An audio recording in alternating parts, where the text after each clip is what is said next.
And that should be it there. I'll move this over because I can't move it to that side. There we go. Game's on. Alright, let's do this. Switch that over. Fantastic. Turn that down on my end. Alright, what's happening, fellas? It's your boy Hardcorn, and we're back today with some brand new stuff for sure. We've got the good old Taimanin crew over here, and today we're going to be doing Miss Sue Jinglei's fantastic tower run. It'll be pretty interesting to say the least. As of the last few, when we had our last set of free draws, I got a whole bunch of gear for Sue. It reminded me of like when I was getting gear for Shiranui herself. So I thought, hey, this is a good idea. Why not just go take Sue to the tower itself? And now I am actually able to clear it for the most part with her. And it's been a pretty fun experience practicing with her. So without further ado, let's get started. Head on down to the arena. Not that one. Go to the tower. Because Sue is a very special character. She's got a bunch of components that actually allow her to have tons of AoE clearing power, but also has a problem with making her great escape. If she isn't doing enough damage to just straight up like annihilate whatever gets in her way, she's gonna have a pretty tough time getting through most of this stuff. And thankfully now I actually have the damage to conquer and overcome, so we can actually accomplish this in due time. We need ranged. No, we don't have any stuff that's regarding with protect type. I'll damage bosses. She has a bunch of ranged attacks despite being a melee character. Also, I don't know if you can notice if there's any like tearing in terms of the stream itself, because it's thanks to the Unity update that happened sometime this week. It allowed me to it changed the way that the game works on full screen. So I don't know if it's going to cause any lag of sorts or anything like that. Or at least like, because it doesn't show any tearing on like the preview or the program side of things, but it shows it's like, you know, there's no VSync for this game, so it's kind of annoying. But more or less, how are you guys doing? I see you guys over there. How you doing there, Raptor? How you doing there, Kuno Senshi? We're gonna play it over there with some good old Su Jinglei. Oh, there, she's human, of evil eyes.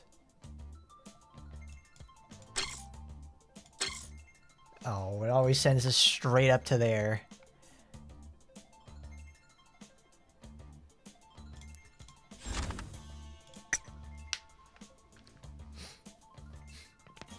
For the most part, I'm going to try to use like as many builds as possible when messing around with this.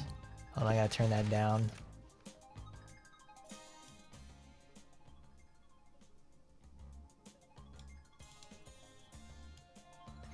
But now that we have started, we can go use a different sort of music for this.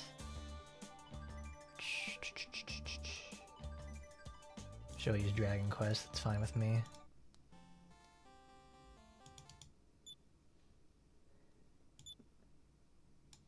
Great.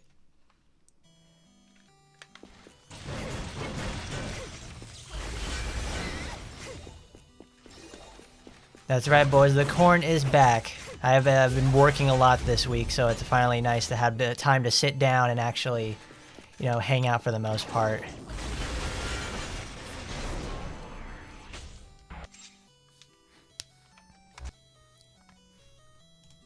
Typically, when I would play Sue and like mess around with her and trying to clear the tower, because I remember a long time ago, like when I first got her, I think last December, got her ass all the way to 81. A very enjoyable experience, but even then I still wasn't the best I could be at the game. But now Sue actually has some gear that I don't have to spend like a bunch of arena coins to get myself. I mean, there's nothing wrong with using the arena coin weapons. It's just that every time a new character comes out, I like to have like a 5/5 weapon for them so I can test them out in like various situations. I didn't do that with Sue because obviously I started way later in this game.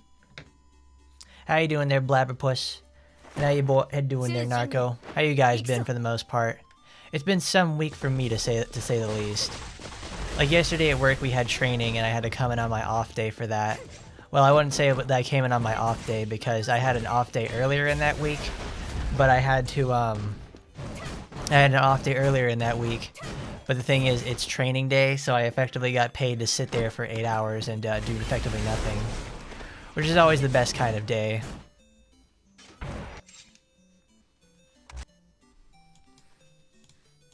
If there's something I really enjoy about Sue herself, though, it's the fact that she just is able to like lay down the law in the most efficient and fastest way possible. Her 81 skill is like the most fantastic thing ever. Because the projectile lasts for so long and does like such an incredibly high amount of damage. Like there's no reason not to use it over anything else.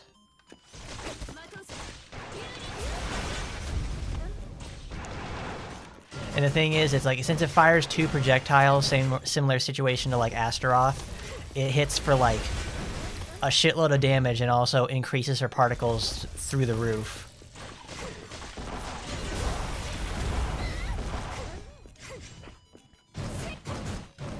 But have I seen the new Pokemon episode? No, I heard about it this morning when I woke up, and it was that's regarding Ash finally winning like the World Championship Series or something. Because I heard some like sort of leak or whatever that was detailing like, you know, they're possibly going to end the Pokemon anime at some point, which I don't mind that they are. The series has been going on for almost 30 years at this point, so having Ash win and finally resolving that sort of a situation, at least Ash's story, they could, you know, what is it called? Chickens in my teeth.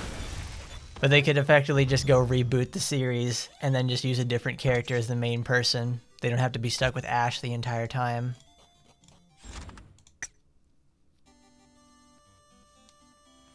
There's only 3 episodes left. It's kind of, well, I don't know. I wouldn't say it's kind of weird because, like, yes, we all watch Pokemon when we're kids and all that sort of stuff. But to know that it's going to effectively end, it's like, well, there goes a portion of my life. Though I stopped keeping up with the Pokemon anime a long time ago. I've obviously been much more about playing the games themselves. But what do I think about Astaroth's new package? It's fantastic. It's something I've been waiting for. I've been waiting for Astaroth's new character package to, like, you know, appear finally. And to finally see that she's going to get, like, her own Segment of Death, you know, costume. Or it looks like it's the Black Fire Egyptian style outfit. It's like, yes, that's perfect. That's something I want, and that's something I need to get. I think I tweeted about it sometime, like, this week when I saw it. I can't pick it up myself because on the first day it comes out, because of, unfortunately, I have a purchasing dispute on Steam, and they're being big dickheads about it. Because I refunded something through my credit card, and Steam doesn't like it when you refund things through your credit card. So it went from my credit card through PayPal and then back to Steam. And they're like, okay, if you can open this dispute again with PayPal, we'll fix it right up. And you can't do that, so I have to wait until November 25th in order to pick it up. And I'm pretty sure the package is going to be still around until the 25th. I think they usually last about 3 weeks. But you're waiting for Astaroth too? You're keeping your money for her? It's like, I don't doubt it. Astaroth was like the 3rd character I got my those friendship, but like the rival outfit for them, and I was like, yes, that's perfect. I think her, Shizuru, and Asagi. No, I don't have all of Shizuru's outfits. Asagi and no, Asagi and Astaroth are the only characters I have all the outfits for. Which I don't mind that. I really love playing as both those characters. But I mean, when I have 20 characters, I find new and inventive ways to mess around with all that sort of stuff. And of course, it's going to end up costing like $1 million bajillion.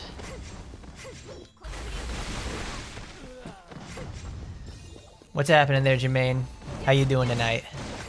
What you think of that new Astaroth outfit? Because I got to ask my Astaroth boys what they think about it. Because that shit looks fantastic.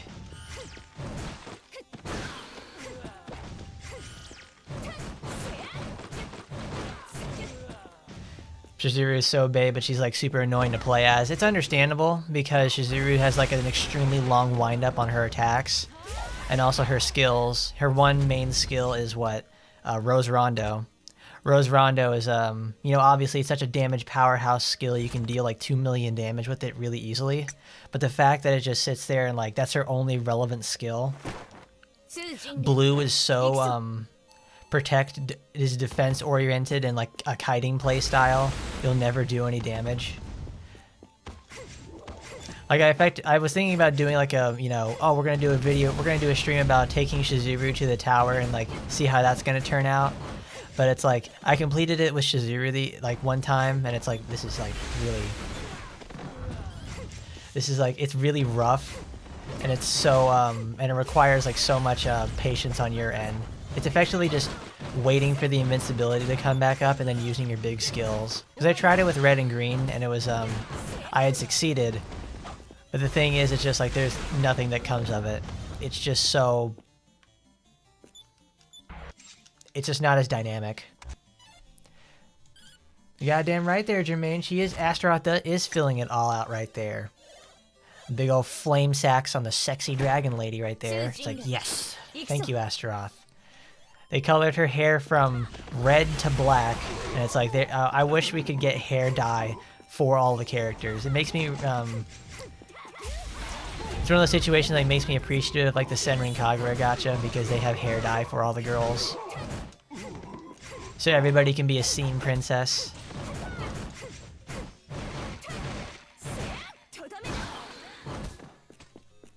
Between the new Astaroth package and the Rinko update, you're a real happy camper. I don't doubt it. Rinko's new update is really nice for sure. Like I know it changed some of her animation. I know it changed some of her animations, and it also changed like the way she looks on certain things.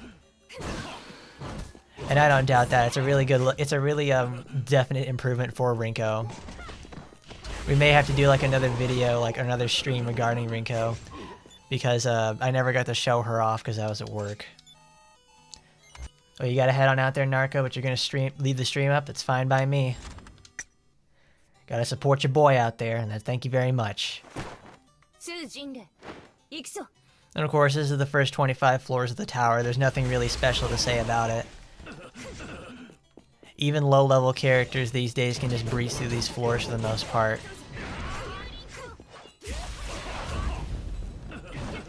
It kind of makes me wish they had more of those like bonus stage effects on the tower itself, instead of just like a damage reduction or anything like that. No, you can add like slowdown, particle charge reduction, and all that.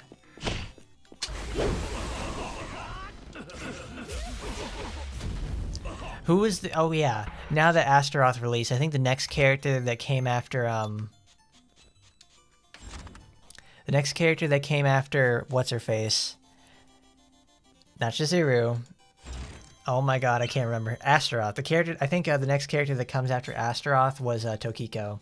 And Tokiko's going to be pretty interesting to say the least. Tokiko barely gets anything in the first place, and then she'll have her own outfit that'll probably come out in like December or something. Well, no, Astaroth comes out in November, in the middle of November next week. So we're going to have the... Oh, I forget what it's called. It's the... Not... I keep thinking it's Shizuru. It's Tokiko. Because I barely ever used Tokiko in the first place. Like, I remember I got some, like, you know, gear for Tokiko on those free draws that we got. So I ended up, like, leveling her up and trying to take out the tower with her. And even then, it's like, you know, even, like, trying to use invincibility with her just isn't going to work out. Because, like, her,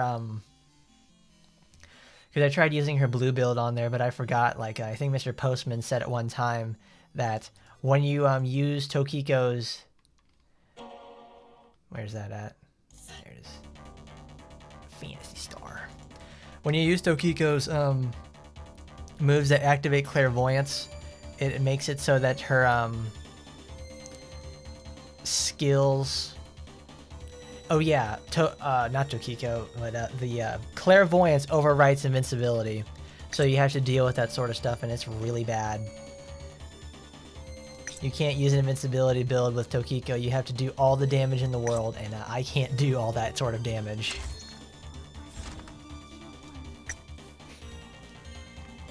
Did you guys get anything good out of those free draws? Because I know I got some pretty good stuff. Because I know for sure I finally got enough weapons to, like, get one of Sue's gacha exclusive weapons to, like, 5-5.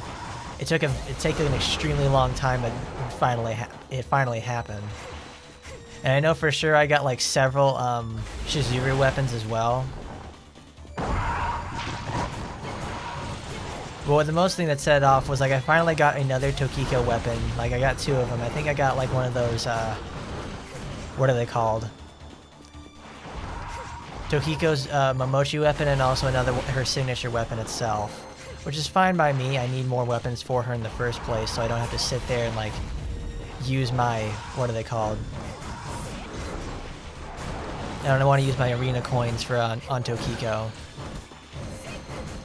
But I also had a bunch of those tickets I had still saved, and I used that for him as well. Because we got the SSR bonus that was up as of late. You Hashin. God, I wish we had the Onigumo rerun. That way you would be able to have something that deals more damage to specific races of demons, specific races of enemies. Because we have one for humans, we have one for machines, and there was one for demons in blue.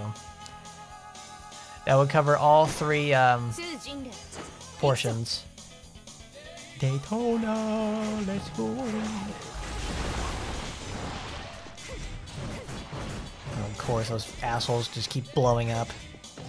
Because I think they have like more defense, or they have like, I think there's those worm enemies that explode always have something with like more defense. Something happens regarding them that makes them so incredibly resistant to damage. So it's just faster like to leave them alone rather than blowing them up, rather than like trying to out damage them.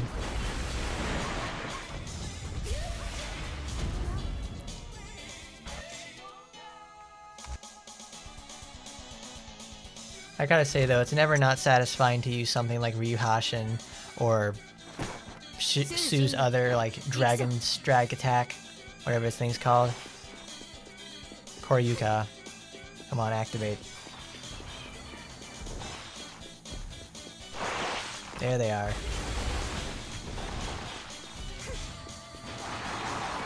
If I remember correctly also, that like you have to be at level 81 to make Sue's particle charge build work in the first place. And even then there's a better particle charge user nowadays in the form of Sora. And Sora can actually do it safely from her like from the extreme distances of all of her attacks.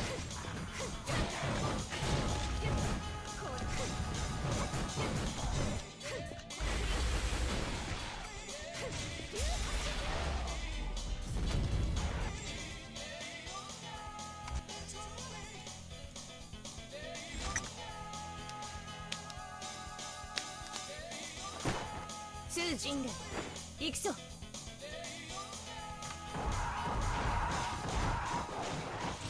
Ow.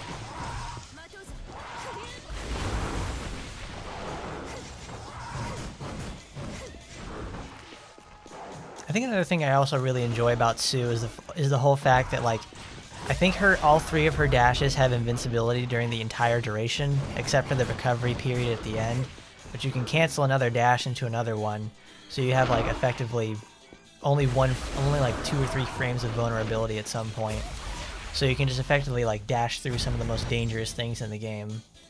Of course, Sue makes this up by having like the shortest dashes in the game, and she can do them 3 times in a row, which is fine by me. Because you don't have to do any sort of awkward reaching, and because Sue's are so short, you don't have to worry about it. Because I know on 81, when Rinko starts getting the Kutan rounds and firing them off at you guys, it makes it a very difficult situation to deal with. And most people just try to use her electricity rounds to like get an extreme dodge off. Sue's are so short though that you actually have to worry about it not working in the first place.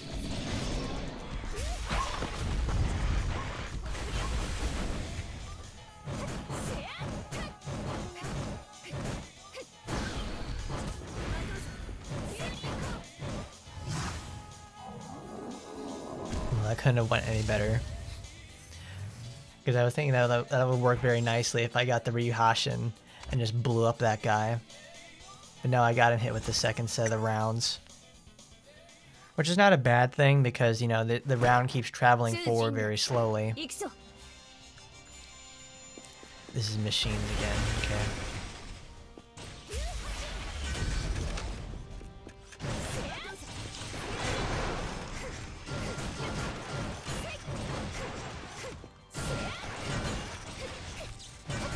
At some point the other day I was actually seeing people, you know, say Sue needs like a sort of rework or another update to actually like make her a better character to play. I wouldn't doubt it. They would probably have to do the same thing with Shizuru, because Shizuru, Sue, I remember like when I was making the tier list itself, Shizuru, I remember I put Shizuru, Sue, Tokiko, and Shizuru, Sue, Tokiko, and I think another character at the bottom because they require a heavy amount of investment to play and only have one specific play style that actually like works and is also cost effective is another thing you have to consider as well.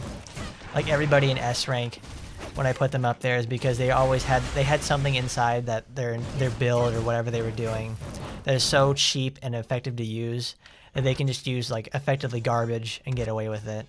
Characters like Sue and Shizuru have to deal with that problem a lot. They don't have a lot to work with in the first place. You need like the absolute best you can have for the most part. I don't need to go to supporters. Machine Buster. There we go.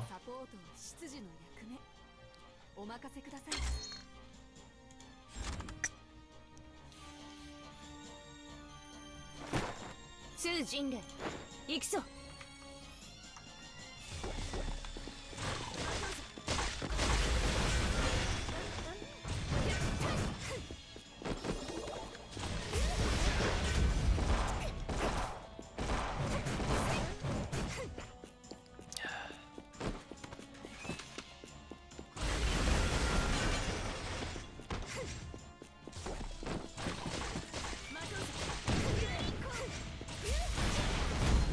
Maybe one day I could do a run with like, oh, what's her face again? Felicia. One day I should probably do that with Felicia because I was actually able to clear it on 75 with her. But it becomes just like a war of attrition for the most part. It's a really tiresome situation because, what is it? When you have to, I usually play 75 with green because it has like the strongest invincibility setup I can use. It was either that or I could use blue or red or something like that. But anyways, I tried using like the red Felicia build where you use a Roshinagi and try to blow up whatever gets in your way. I was doing a pretty good job with that. I get the bosses down to halfway down to like they get their HP down to like halfway, but it still wouldn't be enough. It's usually those are sort of like all or nothing situations. Like you really just double down on like all your buffs, make sure your enemies are debuffed and everything else in that sort of nature.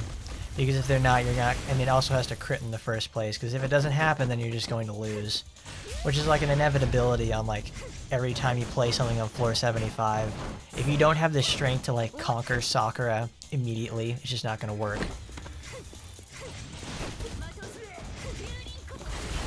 Oh, how you doing there, Masher? It has been a long time.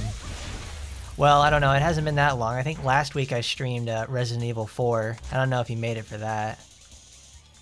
But Resident Evil 4 was a fun time. I don't think I finished Resident Evil 4, but we'll have to wait until like, you know, maybe next year or something, because I already had installed the game.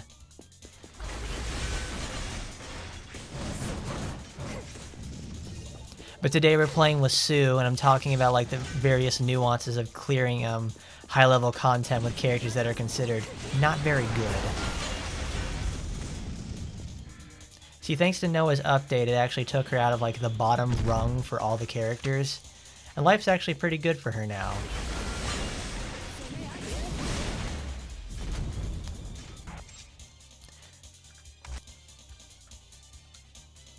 And Sue fits in that bill nicely of being one of those characters who has like the ability to, who has extremely strong skills, but if you have zero investment, she's not going to do anything at all. It actually has like extremely low base damage. Like I'm sitting at 87,000 power, but you know this game, guys. The CP meter over there that describes like, oh, it's got this much, you have this much strength. That doesn't mean anything. Like I'm doing 323,000 damage to stuff.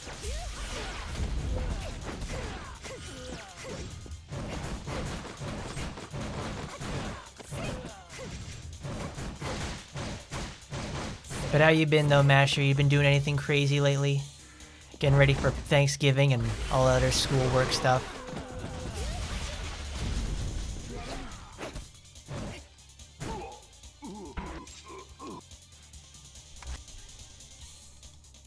We're going through this pretty nicely. Well, obviously that's going to change after we get to past 450, where everything has like 1 million HP. I just can't believe how much the HP just dramatically increases after 450. Like, it's one thing to make the bosses have like 1 million HP, but then they give that to like regular enemies and elites.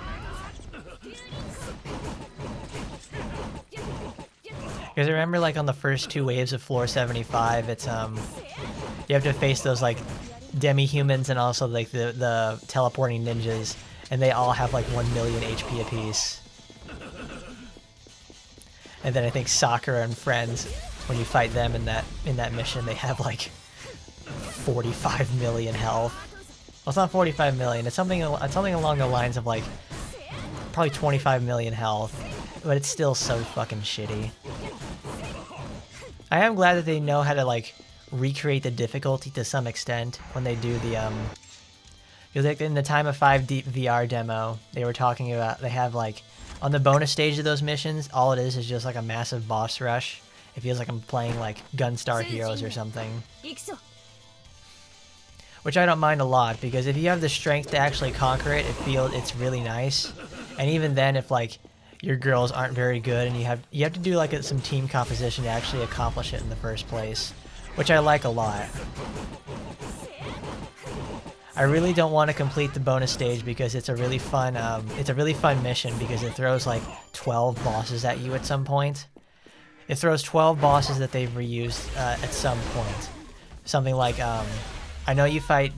It's like one round is dueling tempests with Chrismaton, and another round is just human enemies, and then the last wave is a whole bunch of really strong demon enemies that like inflict ailments and slow all that really awful shit. And at least they let you fight in a place that's like extremely wide and open to face everything in there, and also they don't activate Tempest 2's kill field when you get it down to half of its health. But how's the lolly quest going? It's going pretty good. I got a 5/5 Sue weapon thanks to the free draws, so it's been actually a really good time so far. Sue has always been one of those characters that's like has extremely high damage output. She's great at gaining particles and just dealing tons and tons of damage really quickly. She's like Astroth, but she uses her fists. And Sue also comes standard with super armor, because she's super duper.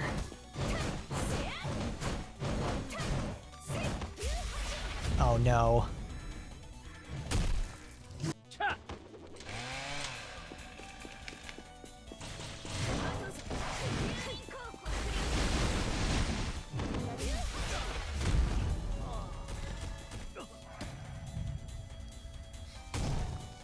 Yeah, I know you saw the tweets there, Darth Neo. Couldn't miss them.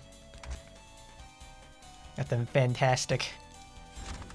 all those fantastic tweets coming out of there showing off like, wow, you got all these people? Amazing. Who has a demon damage bonus? Oh, that's right. Blue has always been like specific type damage bonus, but it ends up doing so much. I guess we'll switch to red.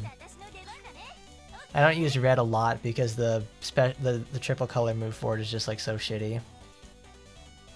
I don't know, we could try ultimate spam. That sounds like a good idea. Where are you, Ingrid? Where are you, Ingrid? We need your help. We need all the particles in the world. God, Ingrid, where are you? There you are. Decreases ultimate damage by 50%. Oh no, we could do that. Sounds like a good idea. We could have that. Damage booster. Stella won't do much to there. Use that. No more Ryuhashin, we have to use Shurenka. This Chinese lady's gonna blow him up.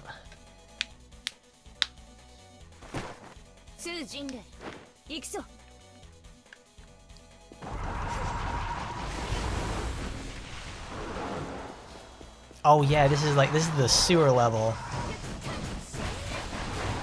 Like the worst thing in the world. But the thing about this sewer level is also the fact that like, we're playing as Sue, and that she has the ability to throw around that like little dragon shooter.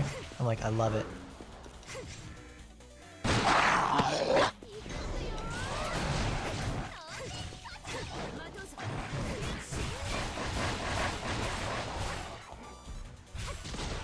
God, that attack just does not do enough damage.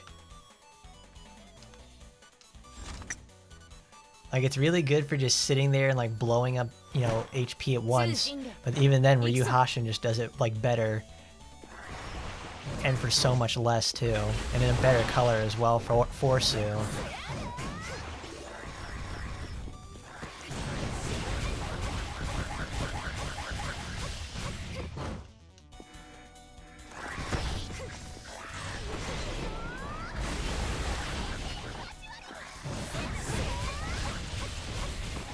Come on, Sue.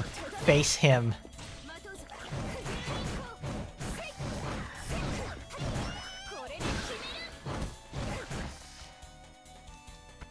You were busy at school watching VTubers. You did see the news on Twitter. Mr. Ash is the world champion. That's a really good picture of him, I think. Well, at least the picture that I saw for the headline was Ash is holding this gigantic trophy that looks like it's as big as the Stanley Cup. I'm like, is that what you win when you do that?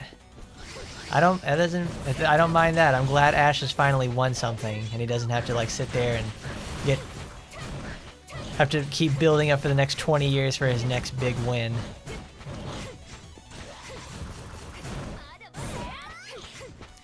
Sue's biggest problem is that she has no sustain at all. She's like Asuka in that aspect. A lot of these characters who sit at like the bottom level usually don't have any sort of like immediate like burst healing, so they have to rely on power. Like if you do not have like the power for a character and like you don't deal enough damage in the first place, they're just going to become a very bad situation. Like look at this. If I sit still and I use Shurenka, I was constantly getting shot left and right because I have no way to gather up my enemies together or do any sort of like burst damage. I effectively have to wait until Koyuka comes back on.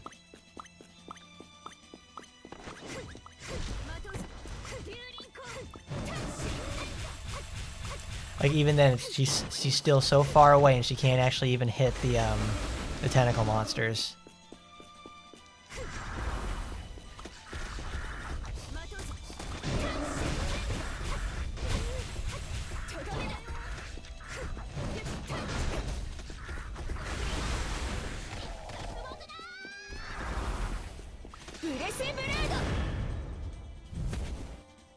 Look, now we're invincible. Now we can actually hurt these things.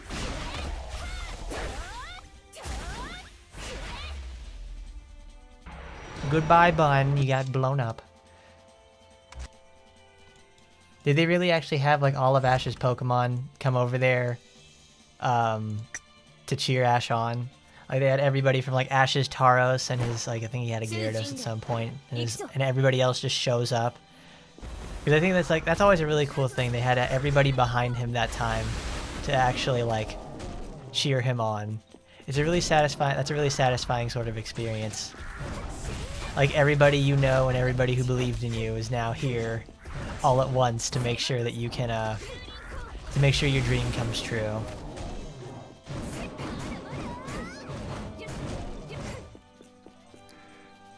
Oh, it's in spirit.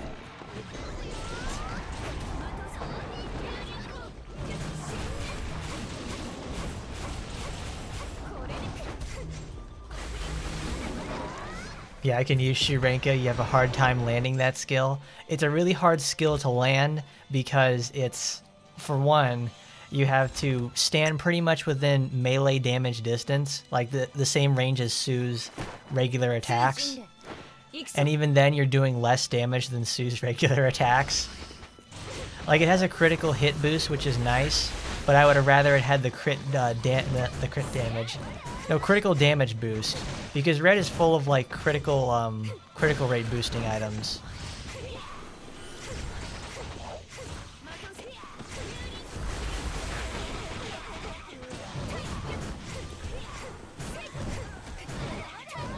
And also the problem with those skills that require you to hold like the attack button in the middle of the string, they're always in such a way that you can almost always count on it not working when you need it to.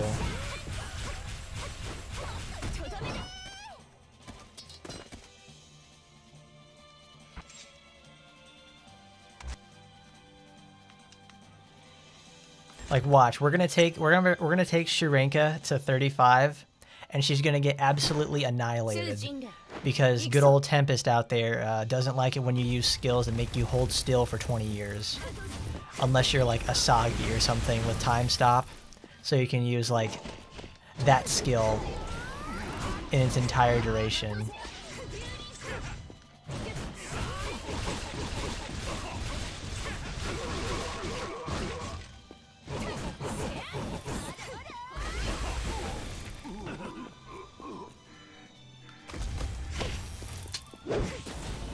Oh yeah, did you guys ever think they were going to ever let, Ash become the champion at any point? Because quite honestly, I didn't think they would ever let him do it. I thought they would just keep letting the series run on until he they would just keep letting the series run further and further, and Ash would be like the old trainer guy in his 50s and 60s, just living out his days as the old man trainer. Alright, we're not going to use Shurenka. It's such a shitty skill.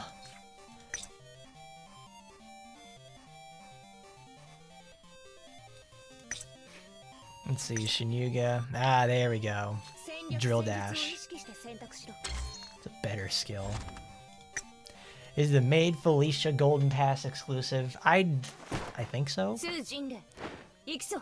I would need to check the post again because I didn't see anything that regarded it in its Golden Pass.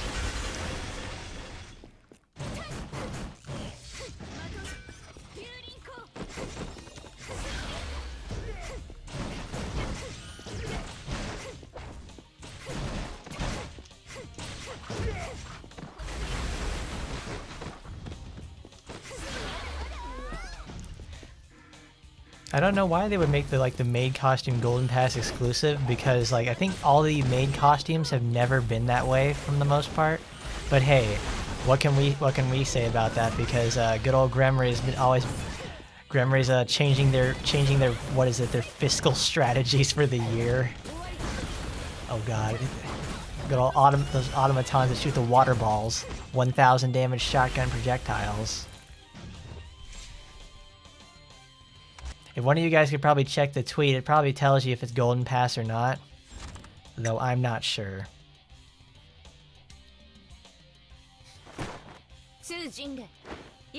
The best part about getting new characters is also the fact they don't have costumes. That are they don't have very many costumes, so if there's a character that I like a lot, I don't have to worry about them getting too many costumes, and I can catch up with it.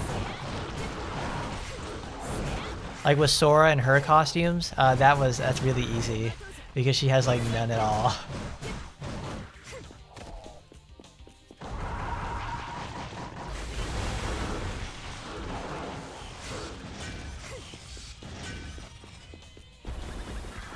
Shinyuga.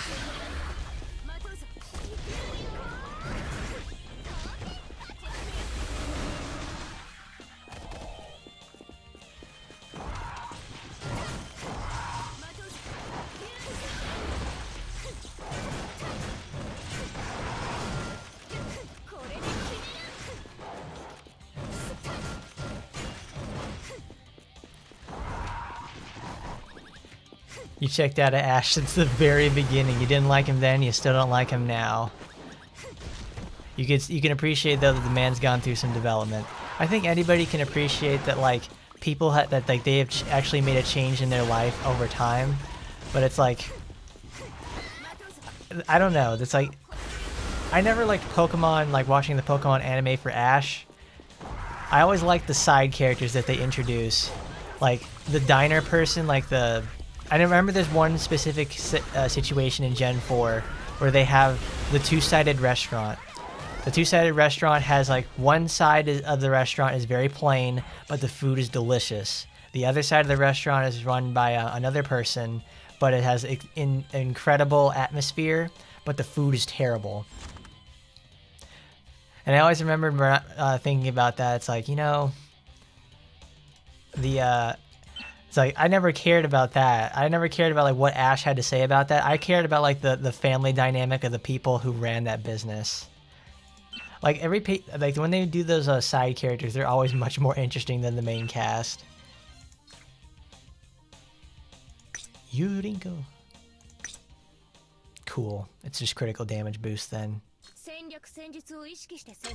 We'll get out Ryu Hashin. Noah Brown's gonna get a new costume in the next update. Good. I love Noah. I love Noah's costumes.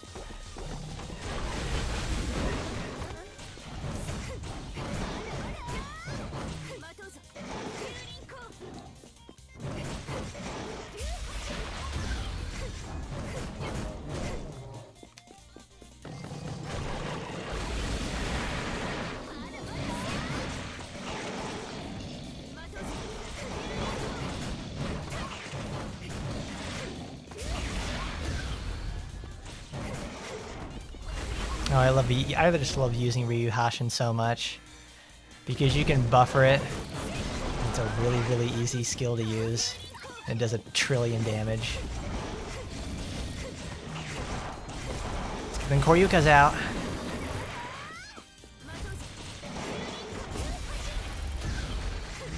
It doesn't have the same sort of a pop as the blue build does, but hey, it works out for me.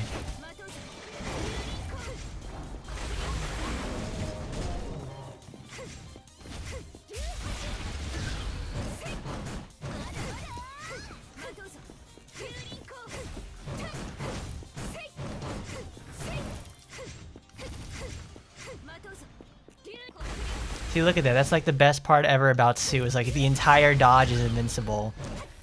You can just, you can't spam dodge, but you can like, if you're really good at learning how to like spot dodge certain attacks, it's like, it makes you feel incredible. It's like playing God, like Sue is like learning how to play God Hand and then getting really good at it. That's what playing Sue is like. You're gonna get your ass handed to you in the process, but it's like, it's so good. She's one of those really satisfying characters to play, and I really wish she got the recognition she deserves. Also, I wish her skills didn't exactly some of them didn't just flat out suck.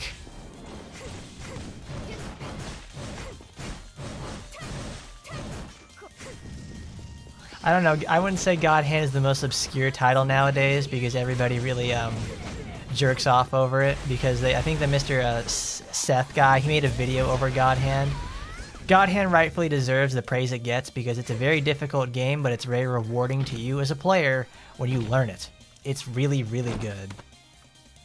If there's an underrated title that you, if you ever want to see stuff about, go play Beautiful Joe. It's made by the same people who made God Hand, but it was made a few years before.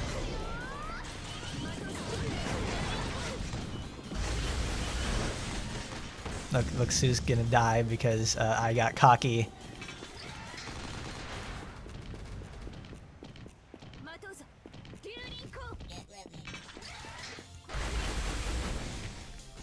Oh no, she got shot right in the face. Yeah, oh yes, the new costume ticket doesn't have any of the Golden Pass or Desire Shop costumes to the Greed at their finest. I mean, they're just now rerunning, what is it? Emily's mummy costume for the first time in forever. So, what does that say about it?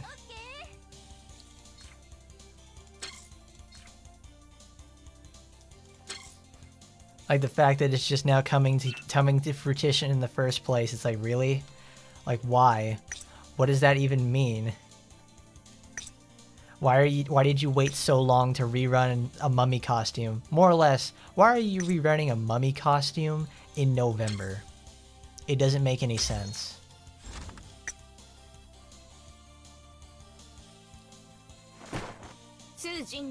Yeah, it was a nice face full of laser attack right there. That's the thing about Sue. If you're not on the ball about that sort of stuff, you're just gonna get shredded up. Like what I really should have done there is wait until he uses the charge bursts and then do the attack because I just ate 4,000 damage and I've only got 23,000 health. But an even better solution would just probably be to use blue for this. because it gets Sue to stand still and also do like 700,000 damage. I'm in a really analytical mood as of late because I'm doing something regarding Pokemon.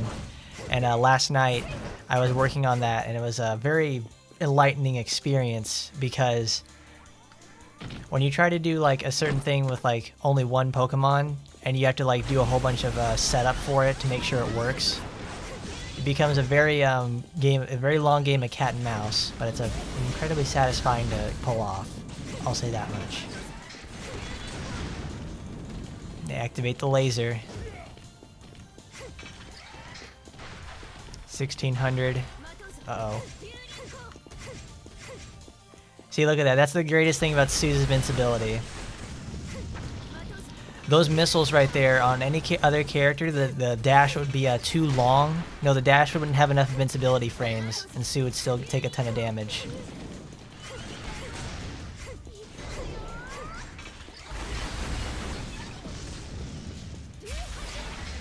Not enough damage.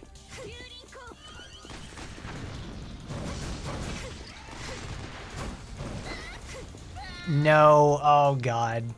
Well, alright, we'll change that one again.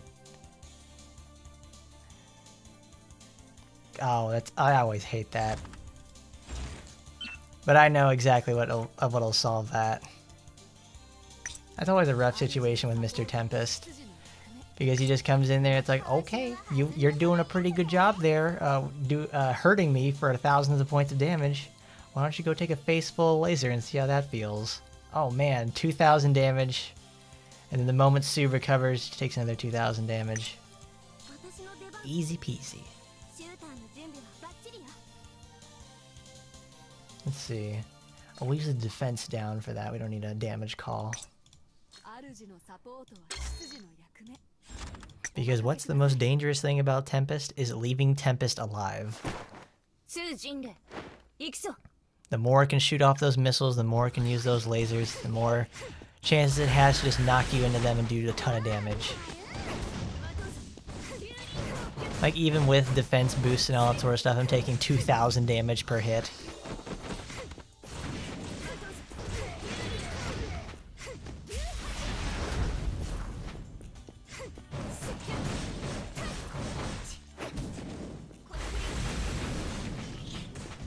Time of 5 is released incomplete for sure, and they're being cheeky about it. It's rushed and flawed. It would have been fun if Gremory had any self-awareness. Did you know that Taimanin Go-Go is releasing next week, guys? I think they kind of dropped that project. Or at least I think they did. Oh, that didn't kill, damn it.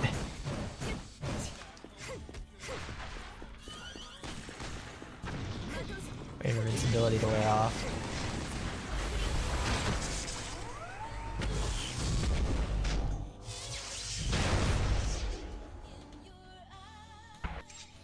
I mean, don't get me wrong, I really like the game mode itself because it allows us to have multiple bosses at once and then like a sort of evens the odds regarding them. But for the most part, it's like they said they had the co-op. I think it's not. I would call it probably co-op. That's what's gonna get added in December.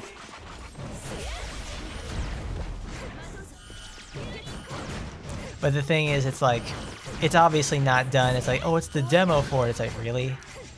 The event for it was like the most saddest shit in the world. Because I remember I started the event when it happened, and I thought, oh, this is like... I was wondering because there wasn't a lot going on in terms of the event itself. I thought, oh, maybe we're just going to get like little tidbits of story in there. No, the first and the last mission are the only things with actual content in them. I was wondering what was going on. I thought, what's all this? Like, no, we're not gonna do that. We're just gonna make it a very bad situation.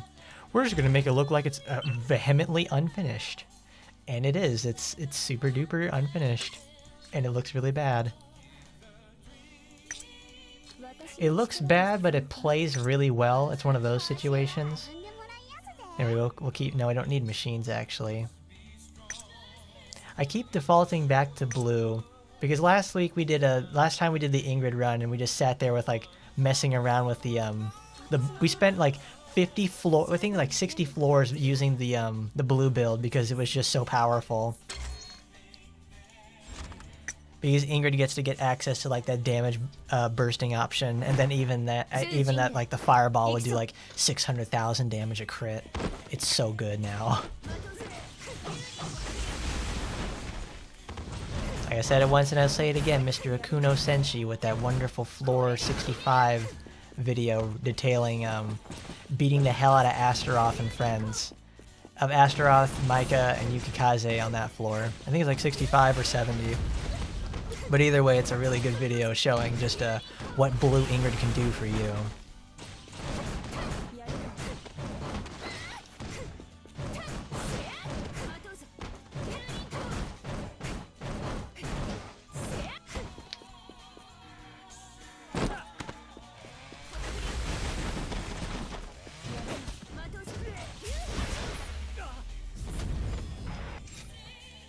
You didn't even watch the AT video yesterday. You just feel tired of dealing with Gremory.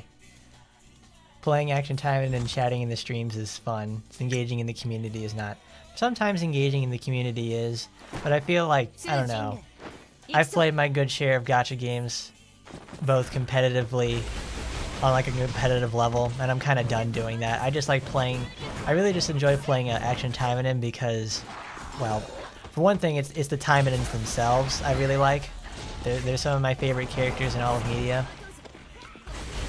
That's what makes it so special for me. And also the gameplay is actually kind of fun. I like if I wanted a better game, like, to play in terms of gameplay, I'll go play, like, you know, Punishing Grey Raven. But it doesn't have Taimanins, you know. I don't care about the Punishing Grey Raven characters. I care about the music and the gameplay. This has the gameplay and the characters department I love so much, so it works out better for me. But the Time of 5 over Honkai's changing characters gameplay. I like the ability. I like the fact that we're just now getting the ability to like do a swappable character system. It's really dumb, but it's like the ability to swap between 3 whole different sets you can use at once during gameplay is probably something that should have been added in from the very beginning. It's really good. In fact, like that whole mode is really fun because you can hot swap to like other characters and do setup. It reminds me of something like Sengoku Basara, because you could, that's one of those games where people always like try to do Devil May Cry combos in them, and which you can, but it's like you can swap between characters, you can set up things with them. It's like it's a really good experience. Like the ability to just have like 3 playable characters at once is like enormous. I love it a lot. Any game that can really have like sort of multiple playable characters at once, and they can do like their own independent thing. It's really nice. It's a sort of like Dynasty Warrior situation, but not exactly. Like with Dynasty Warriors, you play as one commander, and you have like your other homies that are with you, and they're doing stuff, and you pick them for that level.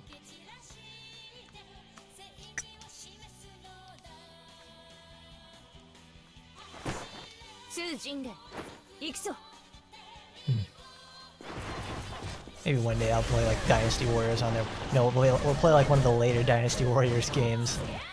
The early Dynasty Warrior games where they're like actual resource management and stuff like that, those are not like good stream games. Unless you guys really like seeing me sit there and like make spreadsheets. Well, they're not like spreadsheet simulators as like Nobunaga's Ambition. That's something I did sit there and like actually take notes for.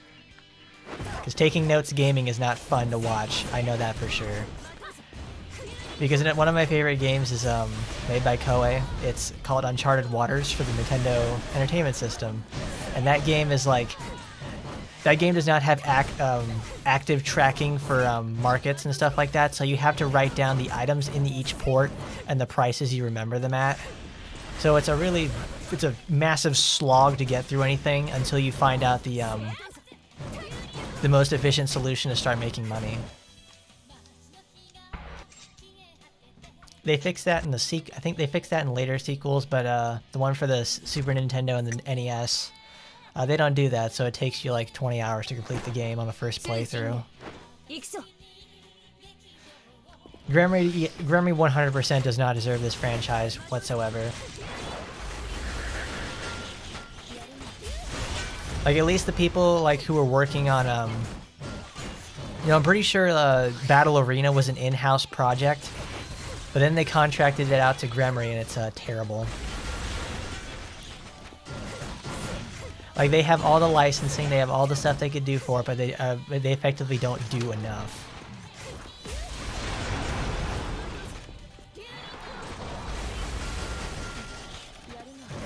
It's a really sad situation because this game could be like something much, much more, but they just keep deciding like fuck over people.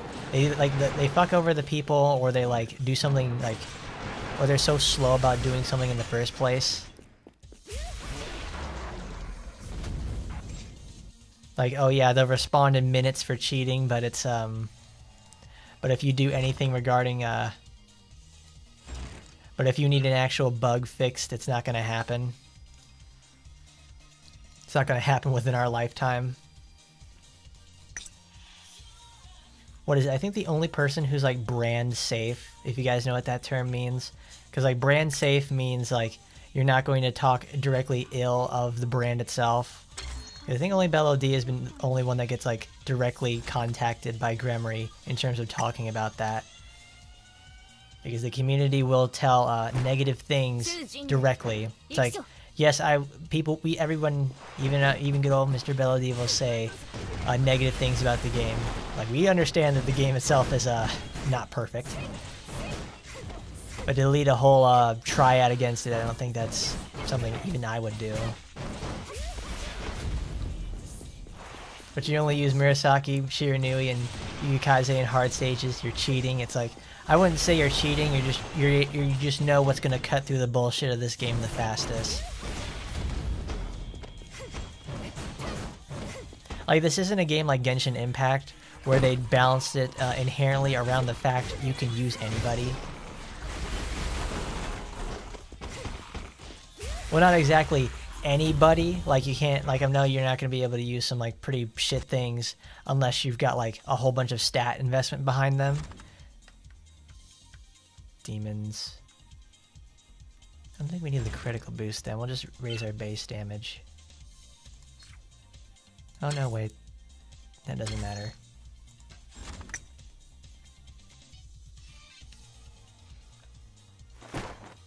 Jinglei, ikso.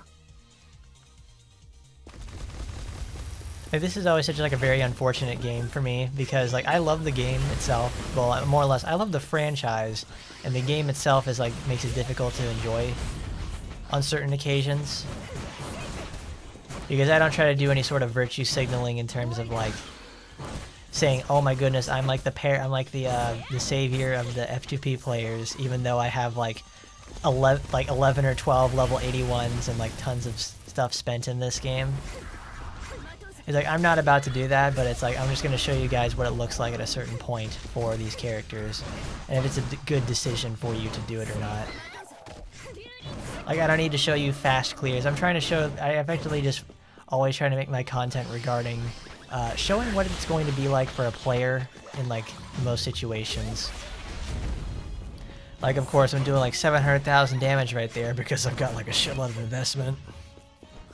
But hey, if you get lucky and maybe you get that kind of investment in your suit, you can look like this too.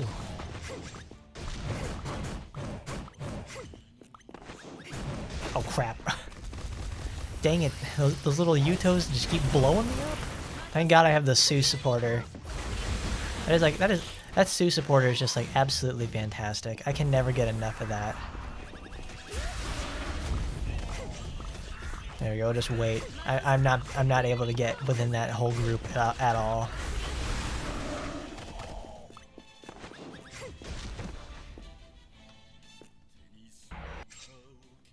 That was Taimanin and Mary's problem. The game in Gremory has problems, but you don't need to be a dick about it. The guy just goes on to trash talk the game itself. That's not good for communicating with the developers. Oh, I don't doubt it. Like, what was that thing as of late when people were like complaining about the Anrose situation?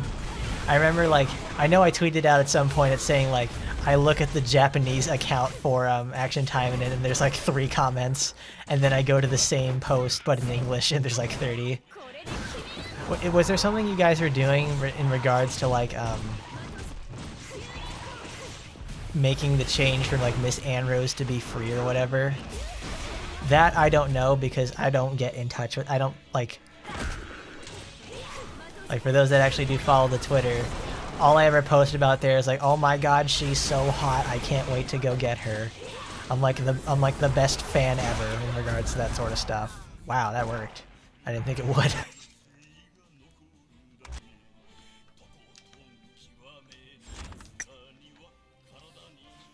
Yeah, Mr. Ultra Runner, he just deleted his channel. I remember when that video came out and he said like, you know, I'm leaving. See you guys later.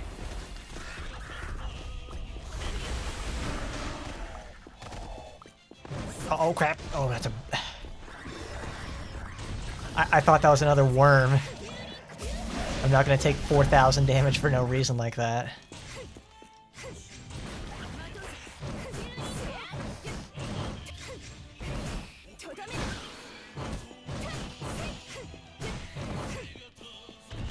Like, I don't try to do anything in regards, like, I'm gonna do, like, a world record setting. No, I did. I have a couple number 1 times. But I don't like to mess around with the time attack anymore because it's so fucking tiresome.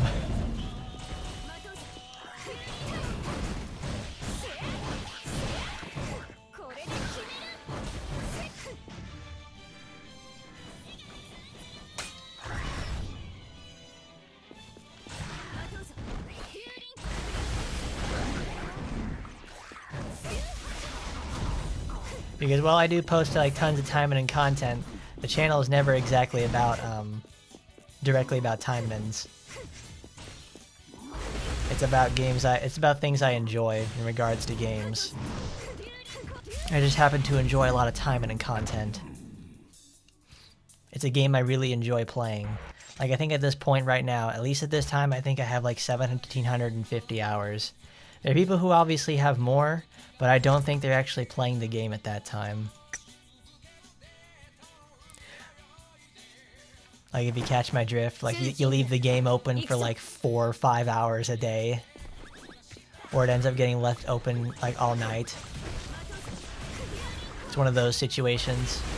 'Cause most days I end up playing it for like less than 11 hours a week because I just sit there and automatically farm stuff in terms of like the tickets and like resources I need. Stomp on him, Noah.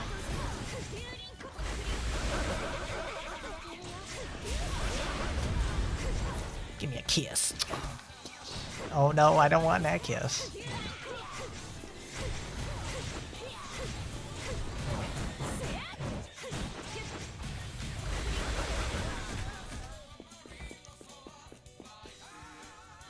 Alright. Oh, that's right. We need to let the cutscene play out so I can recharge Koyuka. Gotta take a sip, though.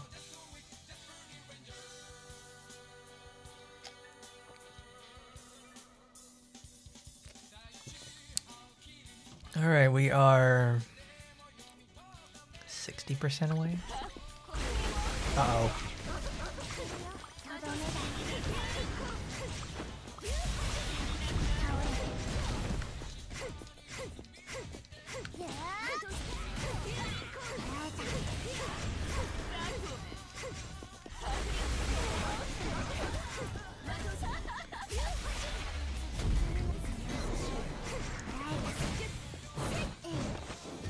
Oh no, she confused me! Oh no, get up!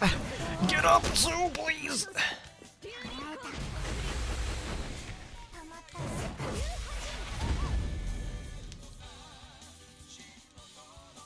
I mean, every time that I was hearing stuff about like the Anrose situation, I was always thinking like, when they say they're going to quit or something like that, I look at it like this. If you're really serious about quitting, you'll reduce all your equipment. That's a thing I learned in Grand Blue Fantasy, is that if you're really committed to quitting, you're going to destroy all your equipment. Or at least sell the account so you can't access it. So if you can't do that, or you can, or just straight up uninstall or lose the account data or something, it's like, yeah, go ahead. That's a commitment to ending it all. Because I have not destroyed my equipment in Grand Blue Fantasy, because I still come back and play that game sometimes. I don't play it the same way I played it 3 years ago. Oh yeah, no support is always like one of the best things to use in like higher level content. I still have this at 1.5, but it's like my favorite thing to use. My favorite thing to use on characters who don't naturally have really good healing.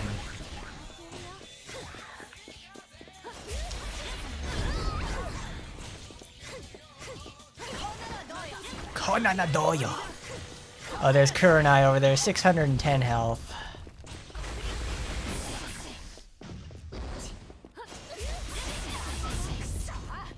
Good. Thank the Lord I got rid of Kurenai. Fist to fist! Oh yeah! Oh, it's God hand! Hiya!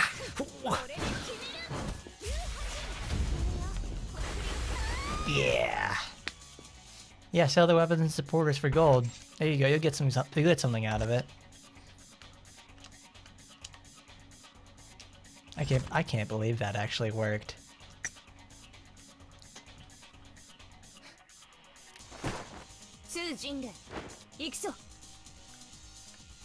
Like I've pretty much stopped playing Fate Grand Order for the most part, but but it's not like I've truly quit the game.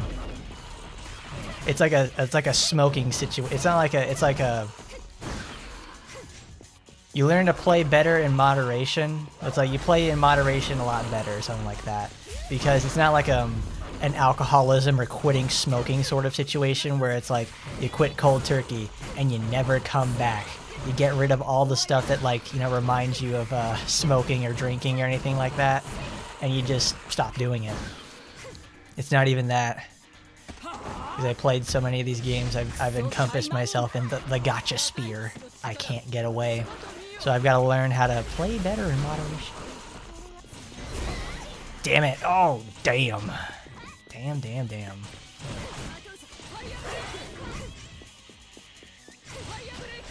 Firebreaker.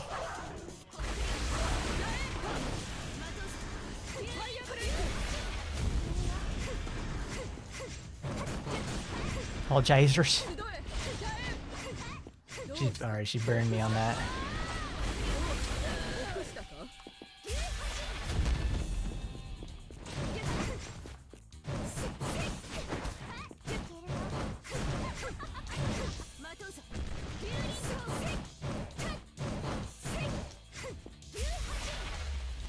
Shouldn't have taunted there, Snake Lady. You lost. 449. There we go. This is gonna be it. This is gonna be one of those that's gonna test my patience again.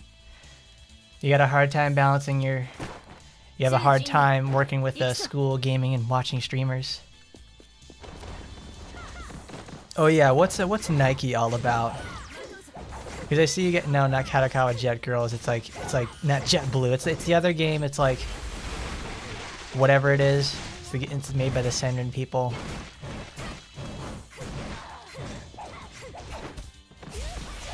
No. Ooh, nice. Nike's one of those games that's like I saw when it was like coming out and it didn't interest me very much. Because it's like, what exactly do you do in Nike? Because I have never heard anybody talk about how you play that game. Because all everybody ever wants to talk about is like the girls how they have their gigantically fat asses, and like how they're so much more sexual than anything else. They're not like, you know, they don't beat around the bush. They're overtly sexual. I'm like, okay, how does the game play itself? Like you have legitimately no idea. I feel like I'm like in the dark about it. I don't know there, Masher. Can you describe what goes on in Nike? Welcome back there, Darth Neo. More or less, I'm talking about that new Nike game that has come out as of late. I don't know what happens in there, Because every time I hear someone talk about it, they only talk about how the girls got fat asses and they're hot. That's it. It's like a Cancol situation. Like if you ever ask a person like, oh, my favorite Cancol ship is like the USS Iowa or the the IJN Shimikaze. It's like, okay, what characters are those? Like, how do they play in that game in Cancol? And you won't know because people don't know what the fuck how to play Cancol. Ni no kanyo. Like, have you guys ever played Cancol? It's kind of shitty. It's one of those spreadsheet simulator games. Like, it's one of those you never use battleships. You use submarines and cruisers or anything like that. Smaller ships that deal a ton of damage very quickly. But I always call that sort of stuff spreadsheet gaming because it's like the pretty girl icons is what's there, but it's what people care about for the most part. But the gameplay itself is just like watching formulas resolve in Excel. That's it. That's Cancol.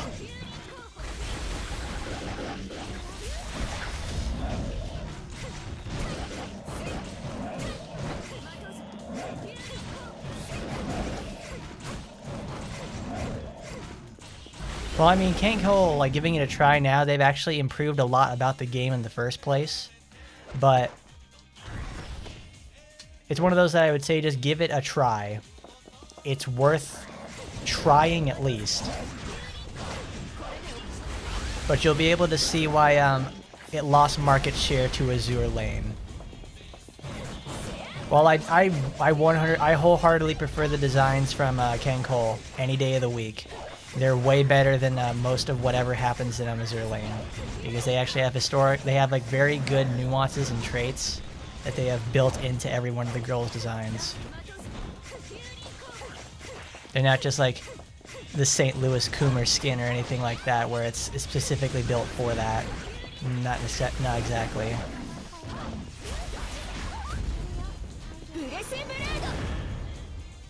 Nike's a good game with a good culture. If you could say that, it's like, I guess.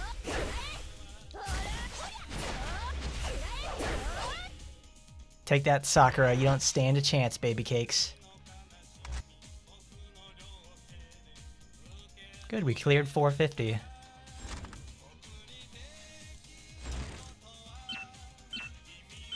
No, not supporter. I want to go here. As much as I love the Noah supporter, I want the machine. Because once we get past floor 50, the game starts going straight to hell. You know, never changed her costumes. Here we go, we'll have a little pumpkin witch.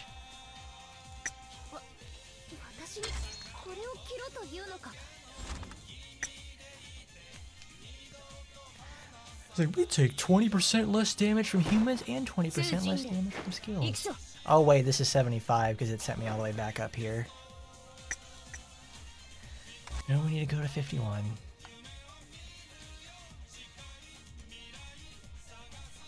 I can't wait to be disappointed with Sue's remodel.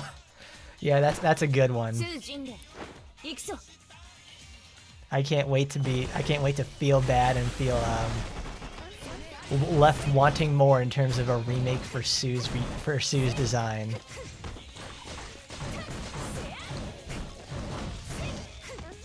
Like when they did the high gloss Asagi costume that came out, I think it was in like July. When that happened, I felt like I was playing an Unreal Engine game, because Unreal Engine is so good at using that high glossy stuff, and it looks like it's either gonna look really bad or really, really good.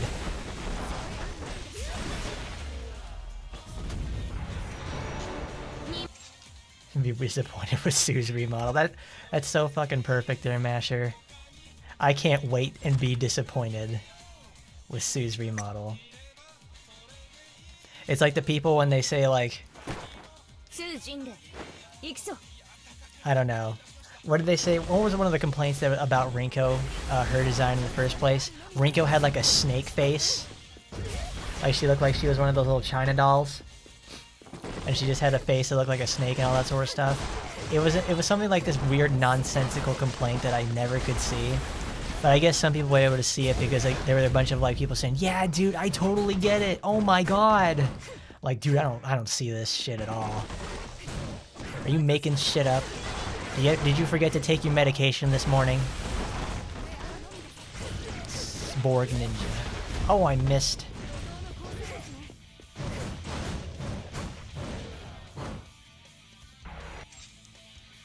You know, Sue has gauntlets she uses on her hands to attack enemies with, but the fact that she also has like a kick combo in the middle of her she has a kick combo in the middle of her attack string, and it's like it's just so weird. You think it wouldn't be able to hurt them at all, but it's like it's able to do like 60 to 80,000 damage on a critical.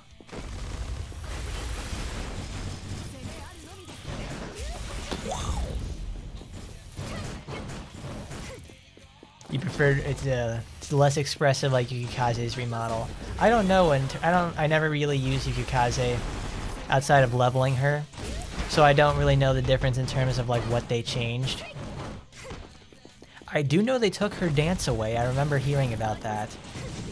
I remember specifically Bella D talking about like, oh man, they removed her Yukikaze's like the sexy dance that she does like when you select a costume for her. Because I thought like, well, that's kind of dumb.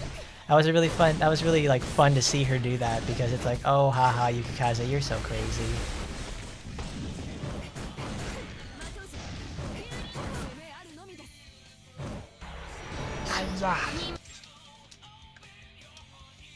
But you prefer Rinko's smile from before? I liked it. I liked Rinko's smile beforehand. It was a very nice one because it was very nice because it was just like a slight smile. It wasn't something like exaggerated or anything like that. Rinko has a frog face. That doesn't make a lot of sense. That's another one of those sentences I'll read to myself and I can't believe I'm actually hearing about it because like it doesn't make sense. Like you have to probably be like, maybe it's the hair that like the hair partially covering her face or the low amount of definition on her face in the first place. That's what it feels like to me.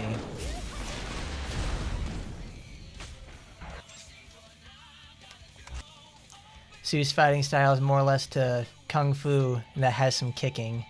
The kicking. Oh my god,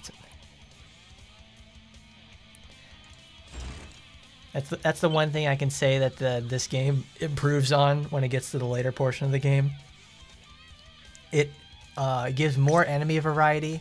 Like it makes the boss have one characteristic that's different than the enemies themselves. Oh, the only model you really liked was Sakura's? Like that's, well yeah, because Sakura's remodel is like inherently really good. It also helped that when Sakura got her remodel, it vastly changed the way that you play Sakura. Like it was such a genuine improvement. It like elevated Sakura across the board. Which is like, you couldn't say that about Asagi, and you sure as hell couldn't say that about Yukikaze. Sakura's was such a gigantic improvement that it was like, wow, I couldn't believe this is happening.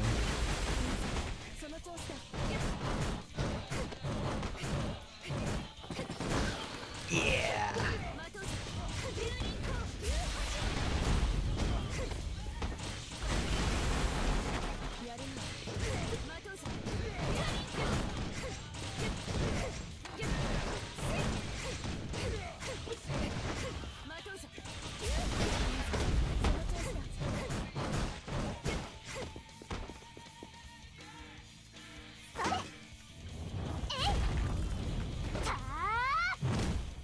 See, the thing is, too, with Sakura's remodel, they didn't change...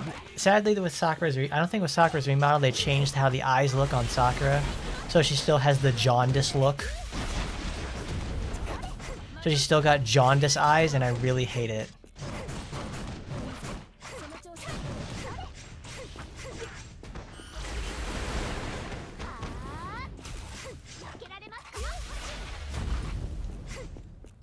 She's got that jaundiced look like she's been sitting around, like she's like a premature baby.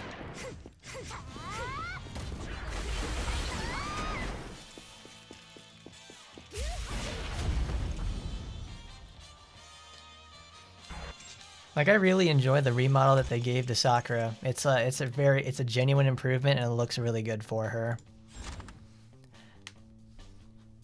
There we go. Floor, I think this is 55 and 55 through 60, where the game stops being fun. Where you have to like play meta builds because you have to play in the fucking parking lot, like we're living in an apartment complex now.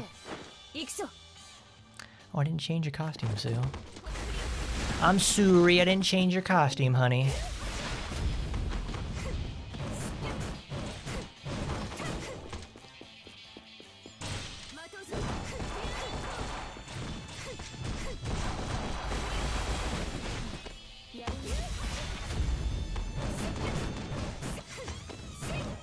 Oh yeah, I'll just figure I asked you guys, since like right now, and like what I use for the music is the Sega 60th anniversary album.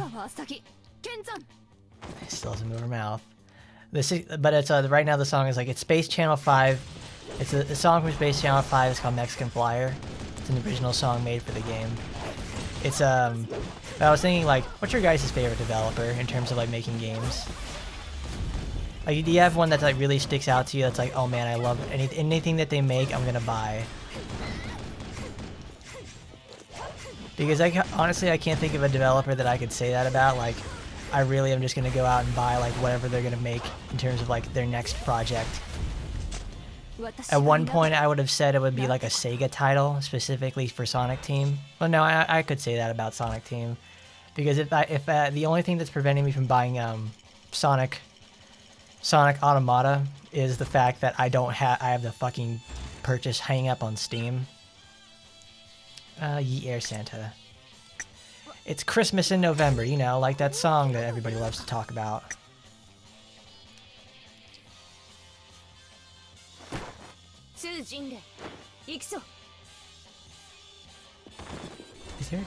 Is there a Christmas weapon for Sue? I don't think there is. The old Capcom and Sync are some of your favorites? That's understandable. Because I was talking, like we were playing, like me and my friend were playing Beautiful Joe the other day. And that was a game with like, that was a game when Capcom internally had Hideki Kamiya and his team, the people who made the Clover Studio team, which made all those games everybody loves to talk about. And like older Capcom, and we were talking about like older Capcom titles. And then we got on the point that like Capcom fell off really hard at some point, and it's like really sad to see their state of affairs as of late. Like they're just out there making for like from the 2010s onward, like for 2010 like onward, they're just making a bunch of shitty games that suck ass, you know. If I were to quote AVGN. Made some shitty games that suck ass. I'd rather eat a buffalo than a road-skilled skunk and down it with beer, because they made some really, really bad things. There's one specific game that I remember. It's Dead Rising 2.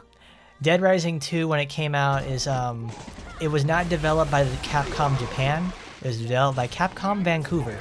It was their first title. And you could tell it was like, it wasn't made by the original team because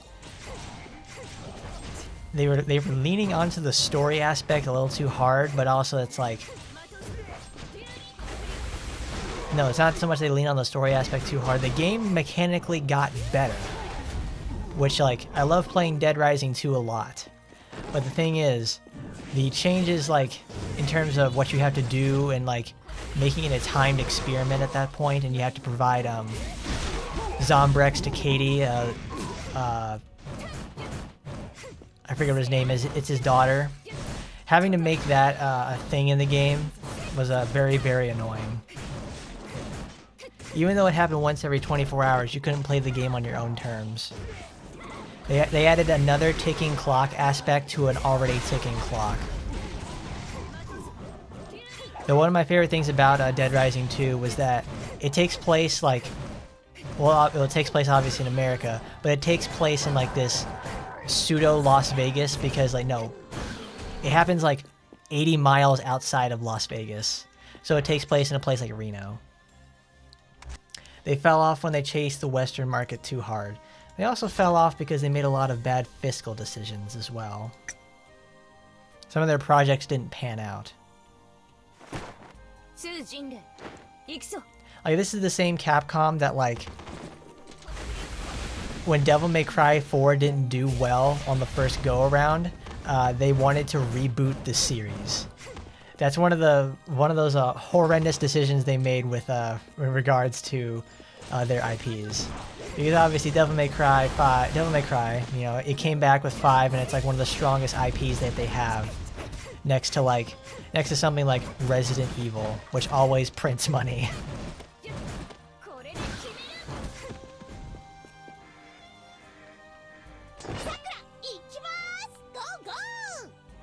Sakura, use your words, girl. You gotta be a word worm.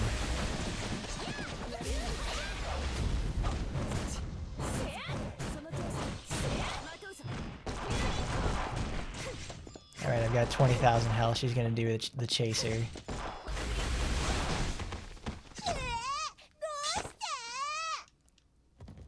That's the best thing about using Sue. She is one of the best burst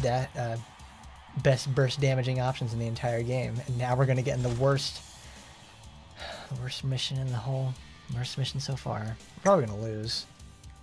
Until they make a good Darkstalkers game, they'll sleep on Capcom. You just watch VTubers play Resident Evil Village. I wouldn't say it's like, you know, they'll make a good Darkstalkers game. But you know what they did as of late with regarding the Darkstalkers franchise? They just put it on like a game collection. That's all they did. Darkstalkers is in such a sad state of affairs. Like, the only thing that carries that franchise to this day is like Morrigan and Felicia, and that's it. Also, Felicia from Las Vegas, Nevada. American Cat Girls, everybody. But you heard Ziz is working on a new H anime based on one of their games. Ziz is the animation studio. They do adaptation. They do contractual work for Lilith. So we're probably getting an adaptation of like one of the Lilith games or something. All right, we are out of.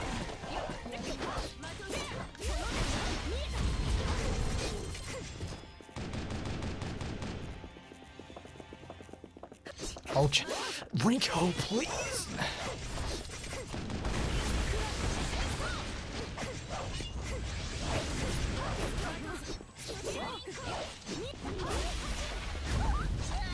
Yeah, I figured that. The moment I knew that Sagi was going to break my targeting and send me backwards, I'm like, that's it. It's not going to work. That was pretty good, though. I hope they make a good adaptation this time. Taimanin Asagi 3 is very disappointing. Taimanin Asagi 3 is also extremely unfinished.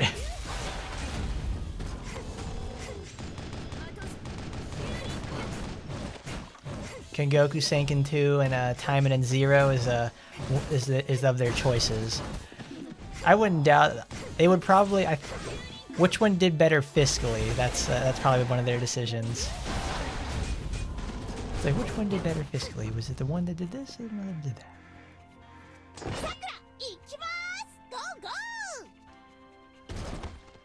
I'll gut you like a horker.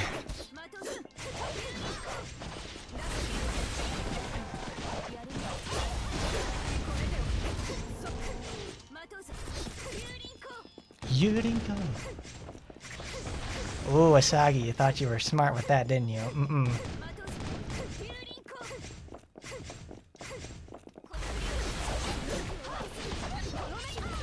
Jesus.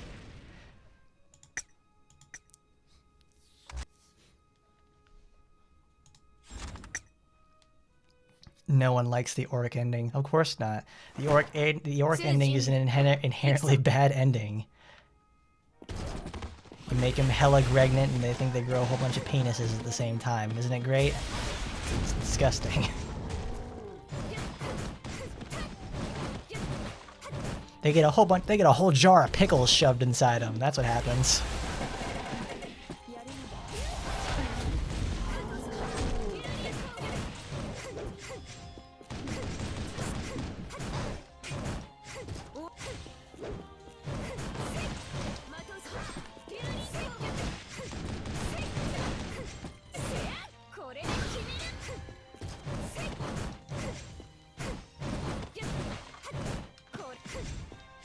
The Zero universe is a failed reboot. It certainly is. We wrote ourselves. 3 is a wonderful sort of telling of like, oops, we wrote ourselves into a corner too hard. That's what 3 is. 3 is like the most literal version of that happening. We wrote ourselves into a corner too hard.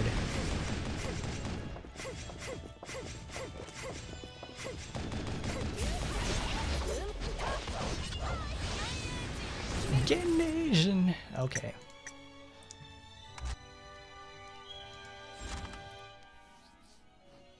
We could probably. Well, no, we can't do with that one. No, it could probably work out. Get the multiplicative boost for protect typed characters. I wonder if that'll work out. Because I've still got my damage boost, but I'm missing on the 30% crit. Asuka only got a minute of scream time, if even that. I don't even think it was a minute. It was something like even less than that. She just shows up at the very end of the movie, and it's like, I'll be seeing your ass later, Asagi. And she leaves pissed.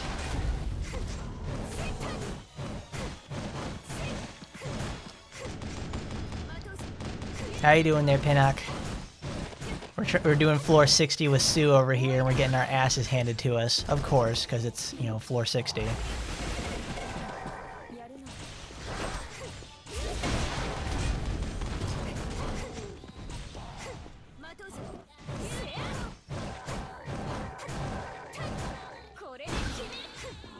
Alrighty then, see you later there, Terrence. Go, go!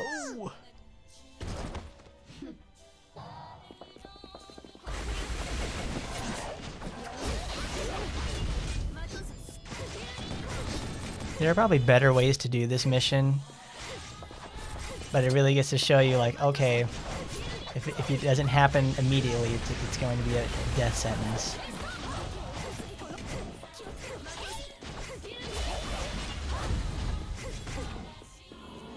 Three, 2, 1, activate it!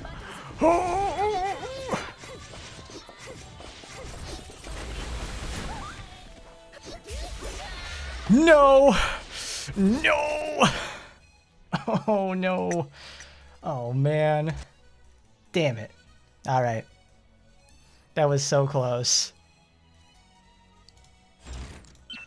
But I want to keep this moving. Let's get at the I win setup. Because I know this is gonna do it.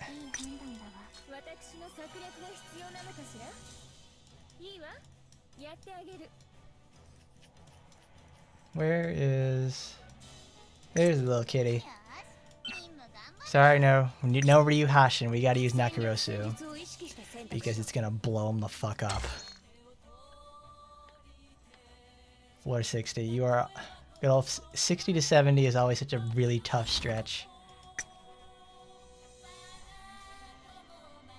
And even then, we're still doing 50,000 something damage.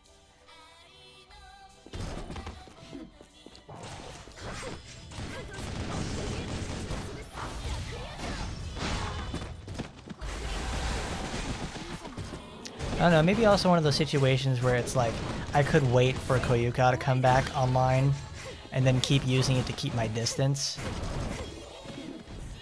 But the thing is, it isn't able to target someone like Sakura, which I really need to get rid of as fast as possible. Because I can deal with Rinko and Asagi, they're much slower.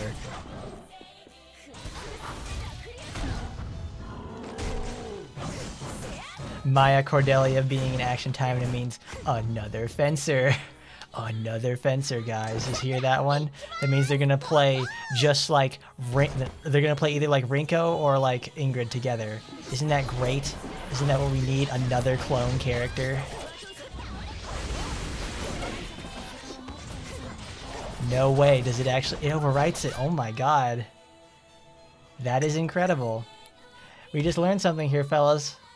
Well, let's try that. I want to see that again. I want to see if that actually did just happen. I think we just made a discovery. Alright.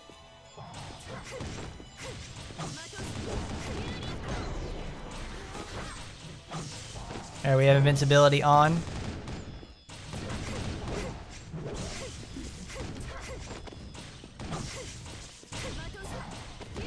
It does override it. Oh my god, amazing. That's so stupid. It does the same thing with clairvoyance. Increased duration by 100%. It's a really good skill, but we can't use it. Where's no, we can't use that.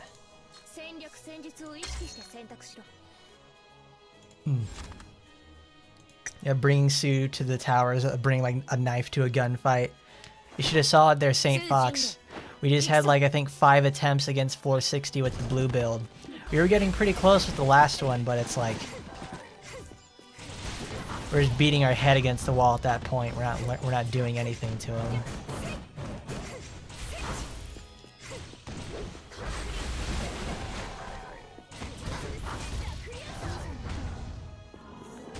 If they add giant mechas over to Maya's gameplay, the fencing is forgiven.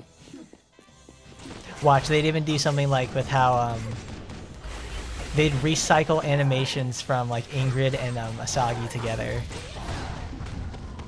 I can already, if she ever got in the game, I could already predict what her like skills are gonna look like. She'd have one of those like she'd have a dodge and attack skill, a double dash gap closing skill. One of those skills where you like dodge, attack, and then press the button multiple times, or just keep holding it to consistently keep doing damage. It'd be one of those skills. Like every character is so like predictable at this point, which is very sad. We don't get any characters like Asuka or Kurenai where they're like legitimately confusing to play at first, but they're like super awesome.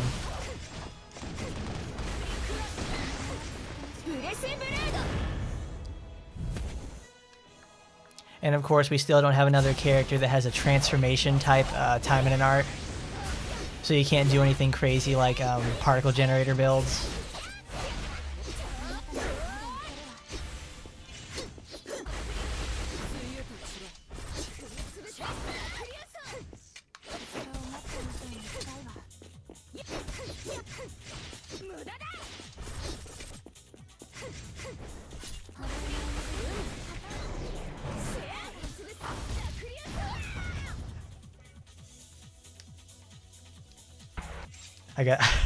I didn't have to use that invincibility there at the end, but I got scared because I knew if I didn't use it, if it didn't break her armor and she got up, she was going to kill me. I was like, oh my god, this is gonna happen. It's like it's either gonna be here now or it's not gonna work. It's like, yeah, I'm so right. Am I working at Gremry? Oh, dude. Yeah, I've got Gremry Insider info. Did you know that another character is coming in December that's probably going to work the same way as, like, you know, Yukikaze? Oh man, we're gonna get a new character and they're gonna have like, what's the new thing that they always love to do with new characters? Oh yeah, our new character coming out is gonna have an all-in-one buff, a really powerful gap closing skill on an extremely low cooldown that you're supposed to spam, but if you take it to any sort of hard content, it's not going to work and you're going to eat like 6,000 damage. We need to be able to copy Rin or something like. We need to be able to copy Rin again because Rin gave us 250,000 views on a video and was one of our most profitable quarters. So we're going to have the character have its own unique its own unique debuff and everything like that, or its own unique buff or whatever it's called, it'll do that. It'll be something like it'll be really simple stuff.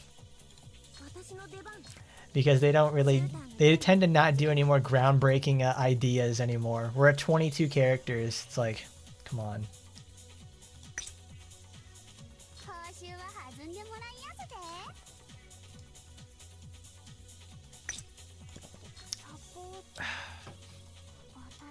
Master, you do not know how glad I am that they don't have aerial skills anymore.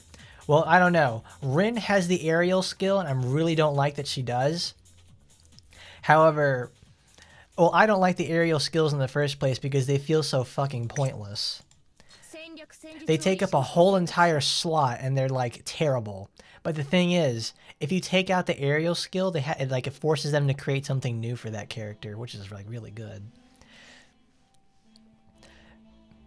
Like, every time you see like the character previews they do on their channel, they always show off the You know what? I just realized I still have Evil Eyes on. I probably could have put on the Ghost of Fuma or whatever that takes me like 20% less damage from bosses. That would have helped a lot with the blue build. Jinglei, 行くぞ.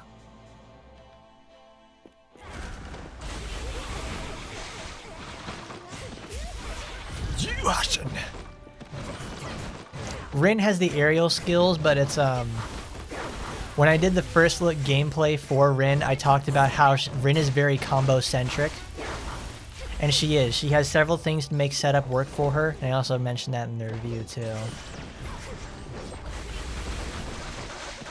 Like, I have to do like, I think one person asked me like, you don't do any of your own research. It's like, I do all the research myself. Like, this is like, this is all stuff that like I had to come to my own conclusions on. Like, it's all me on that sort of aspect, man. Sue's blazing dance isn't worth using. Like, her Taimanin art itself, it's like, it's not worth it. Like, in green, I can't take it because if I use it in invincibility builds, it won't work. But the blaze dance is nice if I really want to have more particle charge, or just make her attacks hit that little bit harder. Now I have to focus because it's, you know, we're up against Rinko and these asshole succubi.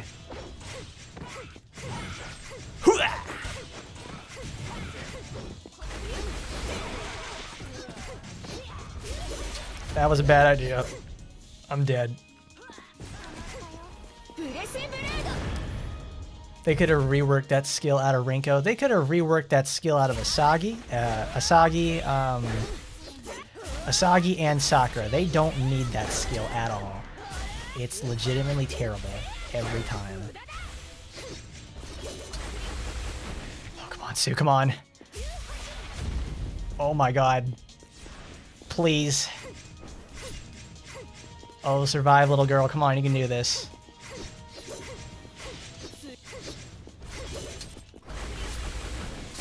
God damn it. Oh, yes. Coming in clutch, Sue. That's my girl. Mistakes into miracles. Oh, God, that was so close. You see, that's why you can have a transformative ultimate attack.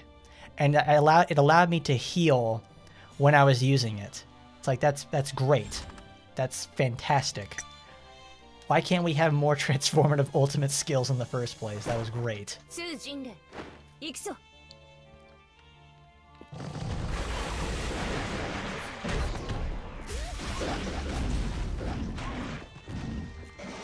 See, that also goes to show like why the Noah supporters like really top tier stuff.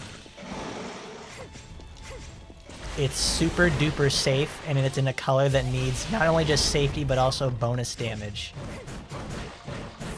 And then it even gives an answer to healing. Oh yeah, that 81 skill is fantastic.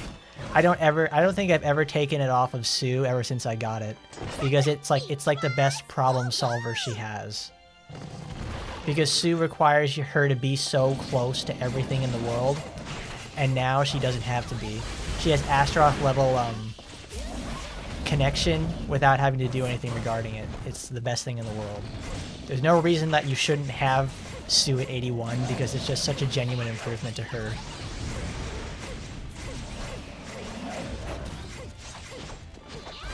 It's also really good for gaining particles too.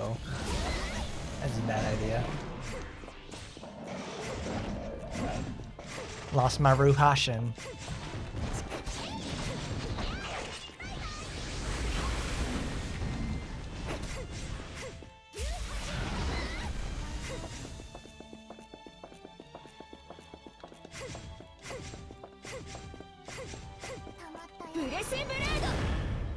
Alright, where is her armor at?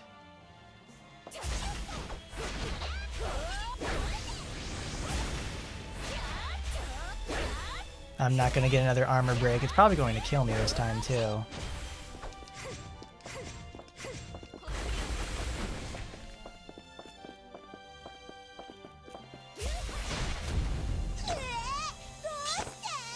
Oh, that's good. I didn't think that was going to work, but a good old Ryu Hashin came in clutch there at the end.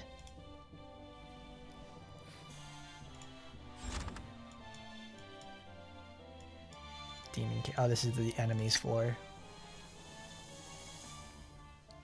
Like, Sue actually feels like a really good character. Well, I don't know. I wouldn't say she feels really good. She feels really good because I can do not only just good damage, but also move very quickly with her. Because you guys saw right there in the middle of that whole arena, I was getting my shit kicked in by Sakura's big spin. Sakura's spin, I was able to avoid like most of its attacks by like just doing short dashes. Sue having like really high levels of invincibility during the attack, during the dash itself is like incredible.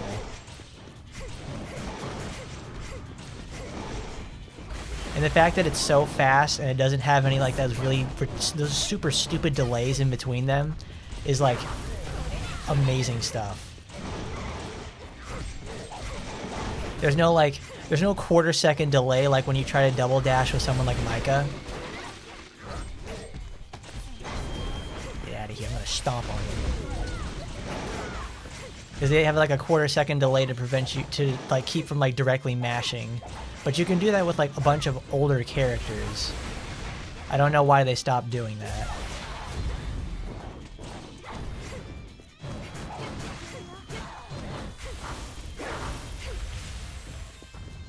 Works really well with the unknown Knuckle XUR. Builds up those speed charges instantly. Oh, I don't doubt it. I sadly don't have my the knuckles that I've picked up over time. They're not at max. Because I've seen what like the maximum level Knuckle does in terms of like building up speed. It makes Sue actually play like fucking Jean from God Hand.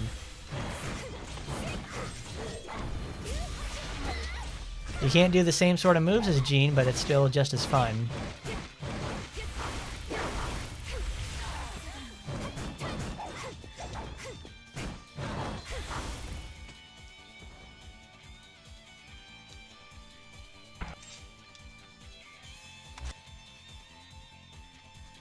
Alright, 64. I think this is the Yukikaze floor. Yes, it is.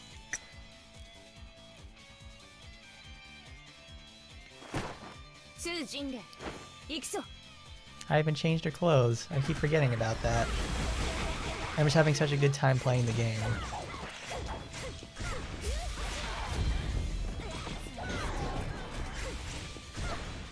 Like, they didn't have to make Sue's triple red skill absolutely terrible. But they didn't have to make blue and green so good either. I'm just very glad that like even for Sue is like one of the earliest released characters in the game. I think she's like what, 5th or 6th or something like that. But they didn't give her the aerial rave attack, which is awesome. She doesn't need it.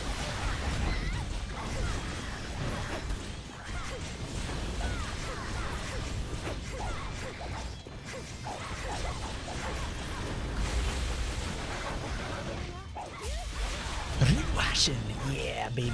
Oh no. Oh, I got hit by the kiss. I got a kiss from mommy over there that's gonna hurt me for 1,000,000 damage. Oh, grandma's kisses are always the worst. Well, there it comes again. Ooh, nice. It actually died before it happened. There you go. Teach you to power whip me. 水木雪風一番乗りよ。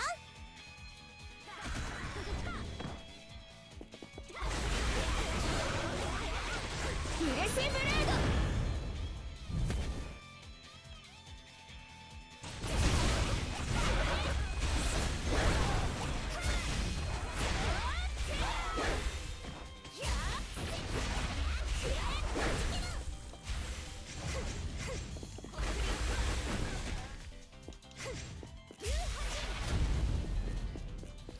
I wouldn't say it's inherently a bad thing that the only color build you can use for Sue is blue, because most of the levels we've been doing tonight is I've only been using blue, and they like absolutely kick the shit out of everything we've been up against.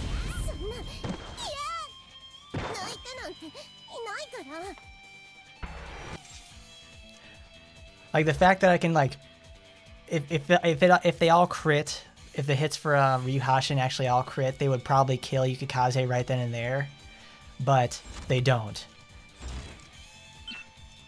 But the fact that it ends up doing like 2/3 of her health in one usage, it's like, that's incredible stuff. There's no reason not to use it. The only thing that it can compare with is like green, because green is just such an incredibly powerful one as well, and has such great AoE clearing power.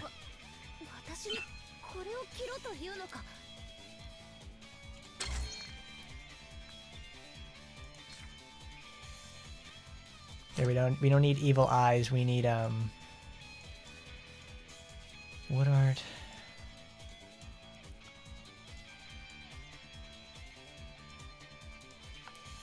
We don't need none shall pass this bridge. We need the one that reduces damage from bosses.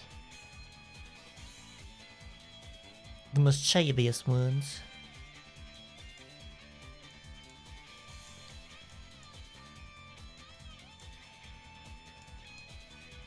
Fuma Clan. Suppress. No, I have this. I have it. Yeah, green is just, it just leaves you wide open the entire time. The attack is very, very slow.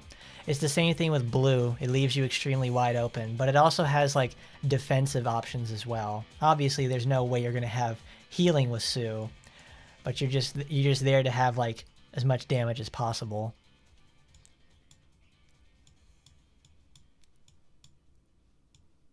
That's summer pool cleanup. Gosha R&D.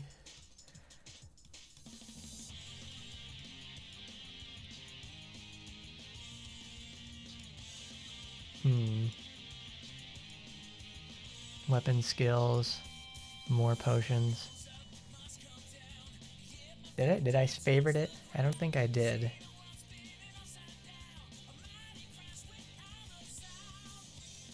Assist. We'll save that for later, but I want to find, I'm still trying to find the one that has it.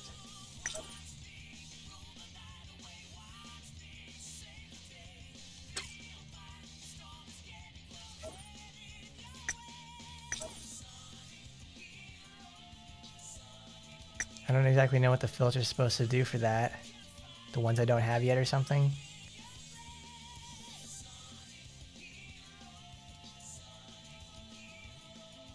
Oh yeah, the fucking Sonic Heroes in the background. I love it.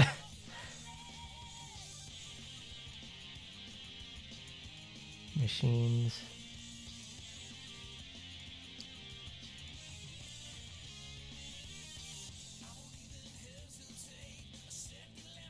Machines.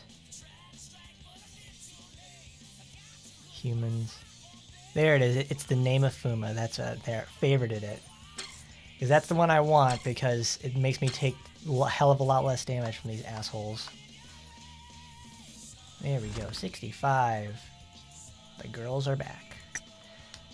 You don't have a 5/5 of that Reman crazy support from a few months ago, do you? I don't know which supporter that is. If you're talking about like the Noah one, I only have that at 1/5 because I just wanted to have it. That way I can complete my collection of Noahs.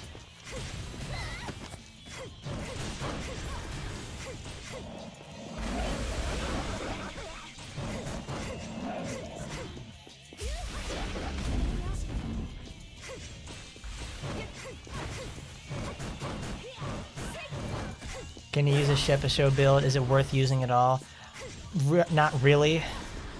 It's probably worth more using if you're like doing time attack because it's a teleportation skill and it takes you to the very next enemy.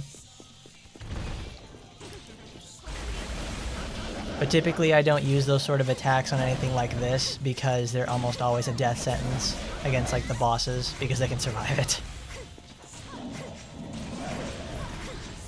Like you would have to do like a rainbow trout build or whatever to make it any sort of worthwhile, and even then it's like cumbersome at best. Sue doesn't have any sort of skills like Ingrid or Asagi where they can just constantly keep spamming them. They're like on a really low cooldown. Like I think Sue's lowest cooldown is her extreme dodge attack, and even then, that you can't. I don't think you can use Sepasho off of it. It has to be a physical skill. So it'll be the drill run skill that would be the next best thing.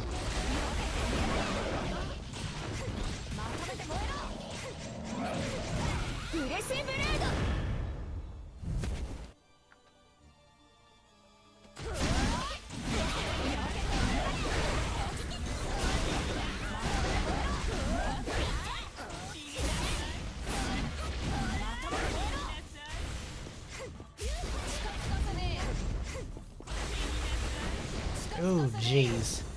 That's nasty, girl. I don't want to see you do that. Because the only thing I only have like one fancy. I don't even have like one of those fancy schmancy supporters maxed out. Because the only thing that's close enough for me would be Battle Angel Asuka. That one is at 4-5. My Shizuru is at 4-5, and Ingrid's at 4-5. And those are like the only limited supporters that I have really close to being maxed out.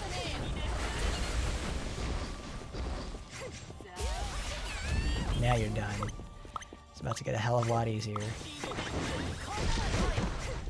Am I buying Sonic Frontiers? I think I mentioned it earlier, but yes, I am buying Sonic Frontiers and when my thing on Steam clears up.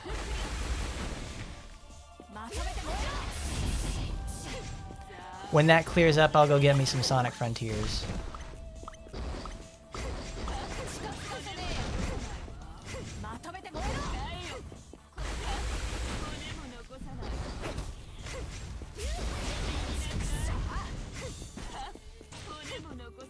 Ooh, dang, we're getting low.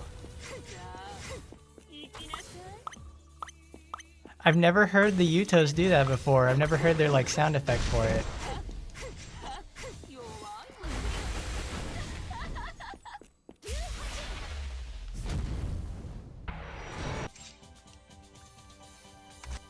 Narita Akina is a supporter. It gives 26% heal based off of missing health every 15 seconds. Oh, that's the one from the event. I have that. She's blue from what I remember. Yeah, her. This is actually a nice supporter to have every once in a while. But it restores, like, you know... It's got such a weird activation for it because it's 26% of lost HP 5 seconds after getting hit, so it takes 15 seconds to reactivate. So you effectively have to wait 20 seconds for your healing for 26% of your lost health. Noah's a better version of that because it restores percentage of your damage dealt, but it reapplies every 15 seconds. It applies in the same amount of time, but it applies better. It also applies a snare and heals at the same time, so it keeps enemies at a distance. Like, this is obviously just like sub-slot fodder. The main slot skill isn't nothing to write home about. Noah is something you want in your main, though.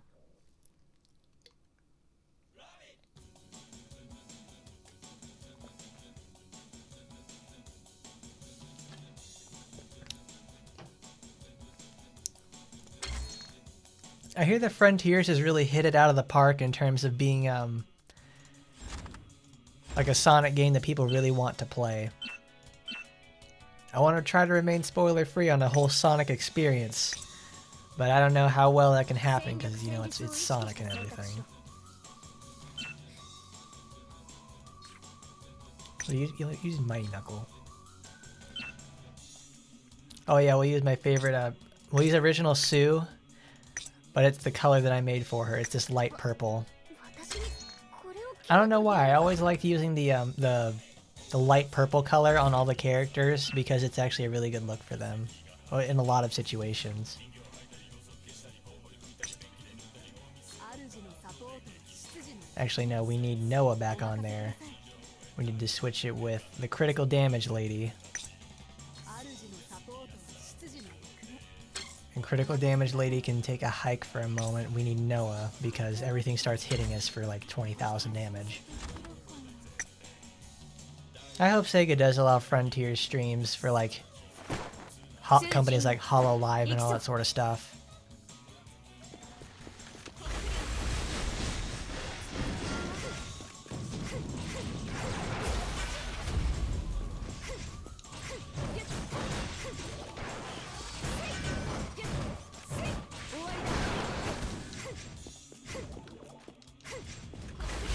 Because if you try to make a specifically healing-oriented build, you know, with using someone like Sue, who can deal a ton of burst damage on like one hit, it's pretty nice stuff. Because you can actually, like, if you combine it with the whole fact like Noah has healing on that attack, wow, that was a big hit. Noah has healing on that attack, and she's also got, there's also the call effect that heals too. So this is essentially like, you can make someone like Sue live forever if you have like the gear behind her. 終わりだ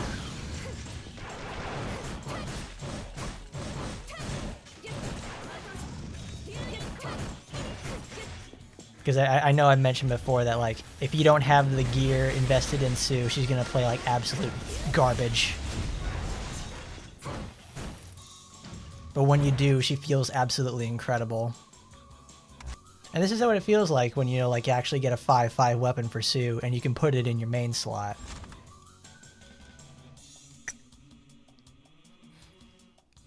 I don't know, what do you guys like about Sue?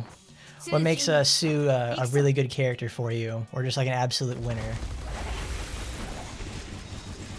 Because for me personally, like I love characters who are like, you know, the monks and all that, the monk archetype, where they're like, you know, they're stoic characters and they fight with their fists all the time. Like any character that has like a melee-based class that uses specifically just their fists, or certain melee weapons tied to their class. I like that.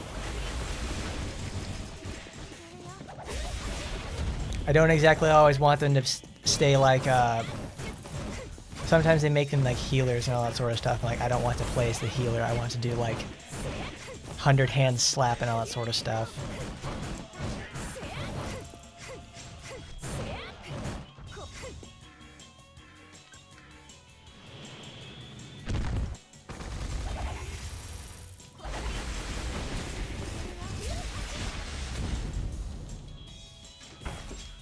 And that's like, this is like the best thing about Sue.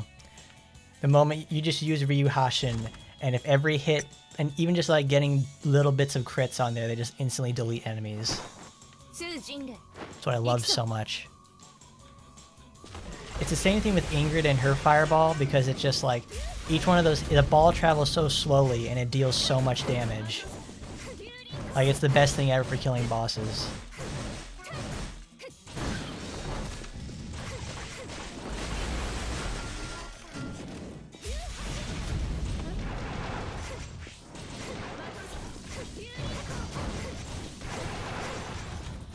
Sue's a cute character who's trying her best to be a good Taimanin, but not so much like Yukikaze.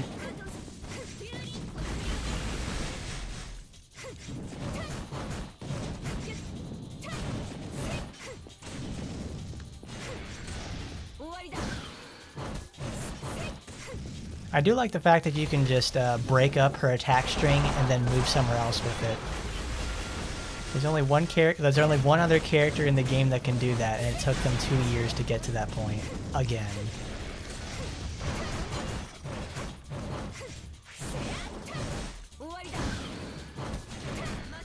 She's super fast with Shepasho and Shinyuga, and almost always has her super armor active at some point. I mean, yeah, she really does. It feels really good because she actually she's armored against attacks that would normally knock anyone else out. It's like they didn't need to make it. They made her just like pretty solid all the way around. Just she's really good at dealing damage. So if you don't have the damage, it's gonna suck. When you do, she moves like she has like that watery flow behind her. I don't know. Use some like kung fu wisdom or something. Make up some bullshit about that.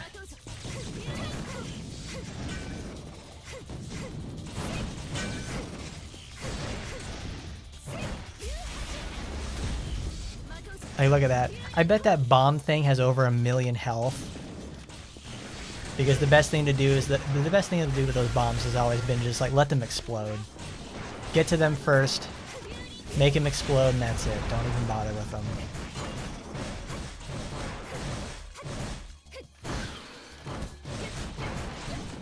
It's either that or they have some sort of inherent damage resistance that's so incredibly high you can't actually kill them in time.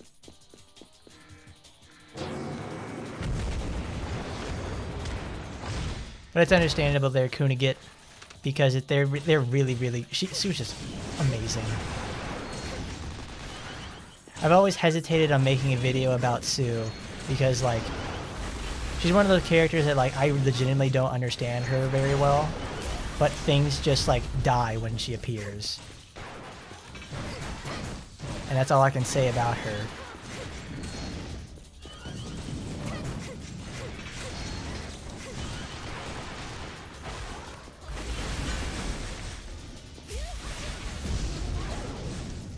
She just requires you as a player to be on the ball about that sort of stuff. Manage your dodging. Learn how to set up your skills so you don't get caught out in something like Ryu Hashin. Like the ending animation for Ryu Hashin or Koyuka. Because Koyuka, like, whenever they would do 81 skills for characters. Yeah, this is probably the best time for it. Whenever they would do like an 81 skill for a character, when they first introduced that, it really felt like that skill was supposed to round out the entire character. Like with Sue, she has very few ranged options, but when she actually has what's it called? When she finally gets a Koryuka, and she's able to shoot down the entire group and get like a ton of particles, deal debuffs, and get buffs from it itself, it's like that's great. That solves a lot of Sue's problems and it makes her a better character to play. They don't do that very much anymore, which is very sad. Like, I really noticed that when I was playing around with Micah when I got her to 81. Her 81 is a contingency skill, which means when she gets hit, she's able to throw the grenade at someone and do damage and blow them backwards. Very good for a character like Micah, but it's also a very poor implementation. And then you get to see something like that with like, and then you get to see like the absolute worst of it with someone like Rin. Rin's 81 skill is just like a Devil Bringer, and it's like terrible. It has such niche use, and it doesn't help round out her character itself because she already has a teleportation skill. It's just a teleportation skill with more steps. But like Asagi's 81 skill managed to round out Asagi because she doesn't have very much in terms of like an AoE skill. So she finally gets an AoE skill that scales off of melee damage, and it's like one of her best skills she ever gets. I kind of get a feeling that some of the people who worked on the gameplay portion, at least in balance, I got fired at some point, possibly.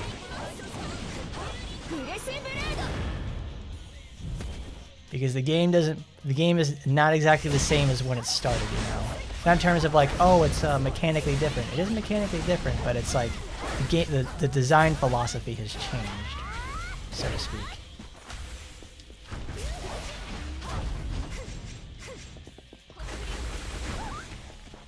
Good, Asagi's down. Mados.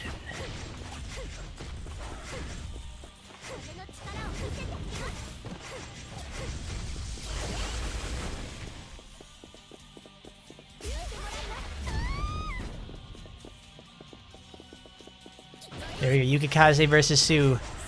The battle of the century. Two tsunderes just facing off against each other. God, she's so fast.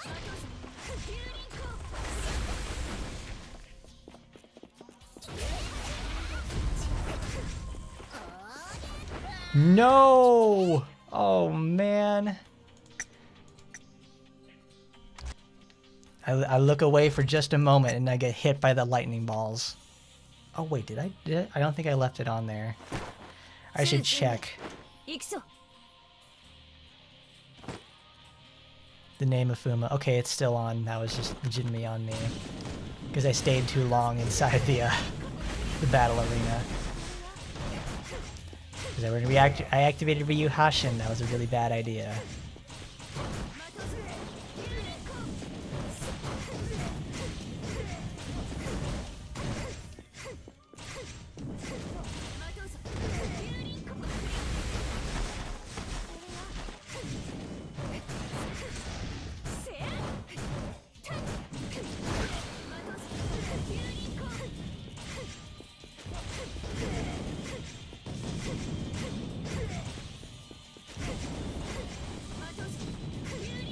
Sue requires like so much investment to work, and it's not so much about a gear thing with Sue, it's because of her lack of healing and a weak extreme dodge.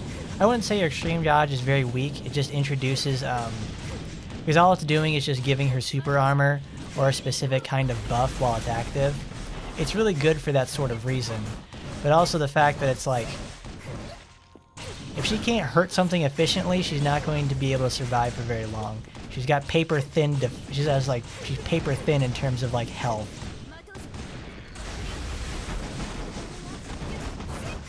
Which is a very sad situation for someone like her. Like, Sue is more or less a character that you have to sit there and like really baby her. And also you can't you have to pay attention to the fight itself, so you can actually do your best with her very, very short dodges. Because man, they're really rough.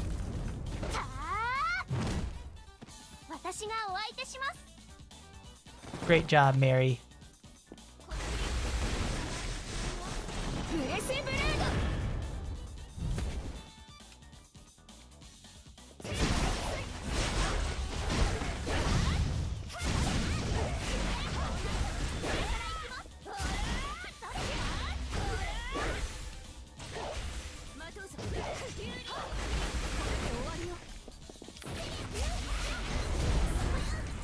Good, Asagi's down.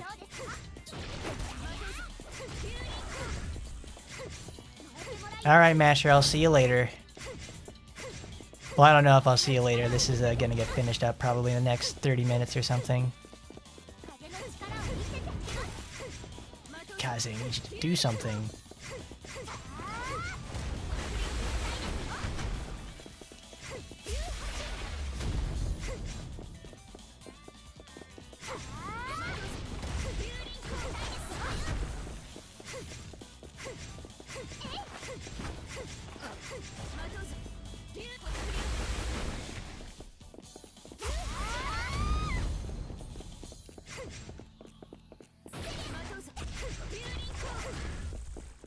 See, like, this is the best thing about Sue as well when she gets to 81. She's able to actually get a skill that allows her to... She's able to cut in, finally, against something like a ranged situation like Yukikaze. She usually can't unless it's something, like, really big happening.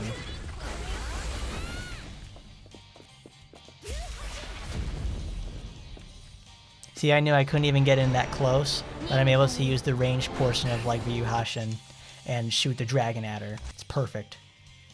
She's got solutions for everything. Except for healing. Healing is a problem, of course, but well, that can be solved with other means. We don't need machine busting. We can probably get away with critting again. Where is that?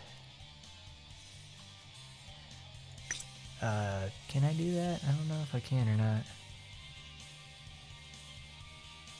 We'll try that. Going in without Sue be a bit different, not Sue. Noah. There we go, we get the crit booster. Because like any character that can make blue work is like is a good character in my book. Sadly, I don't have all of her costumes. It's always the worst part. Oh, there's we use a pumpkin nut. We're saving that for the last stage. We're saving Enter the Dragon Lady for the very end. 私にこれを着ろというのか。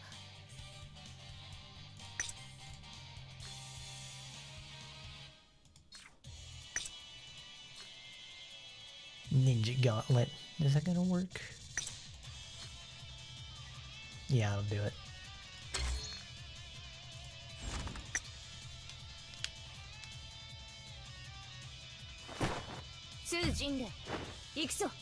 Miss Sussy Jinglei gonna bring the heat.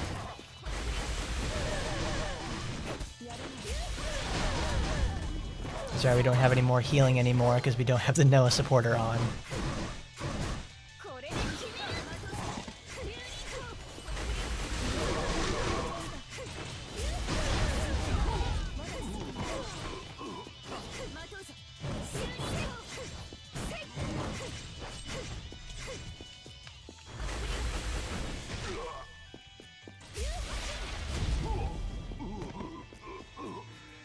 Alright, let's see how this is going to turn out. This is just one-on-one with Yuka Kaze, so it's fine. No ultimate either, okay.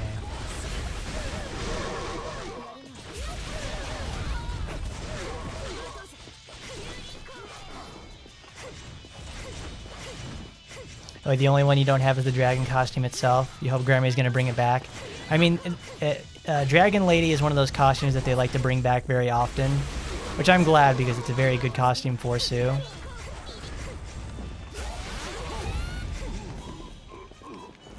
But I think they usually like to try bringing costumes back around Christmas time.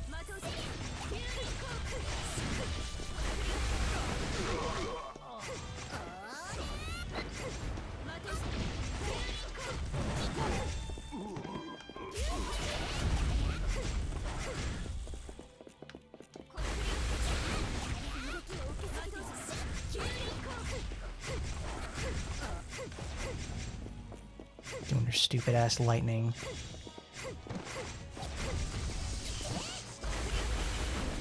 Ah, didn't break her armor. Crap. Thank God though. Oh, that's what I love about that skill. It gets you nice amounts of particles very quickly. Sadly, I can't make the recovery.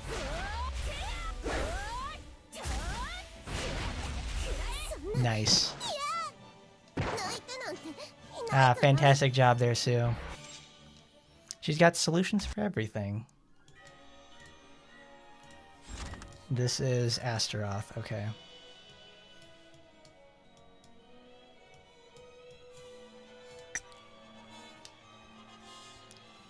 Because I think the last time we had Dragon Lady was about a couple months ago.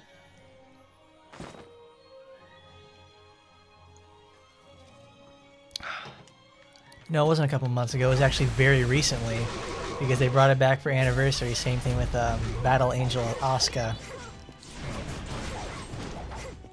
Because it's only now that I realize Asuka's robot angel costume is an Aelita reference.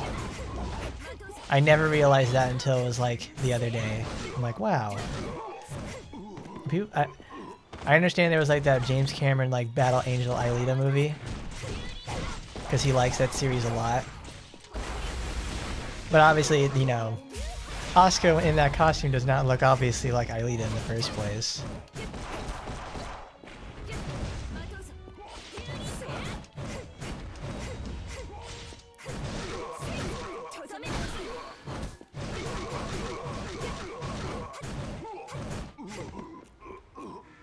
Alright, it's boss time. Here we go. Astaroth, you're saying words and I don't really care.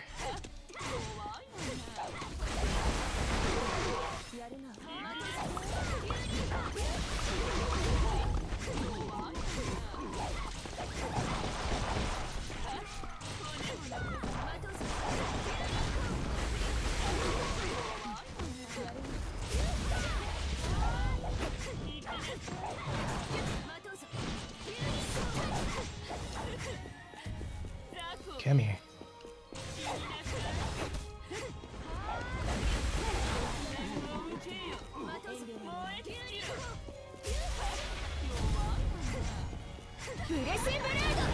think I already activated her second phase. I'm pretty sure I did. Oh, she's at 400. Yeah, it already activated.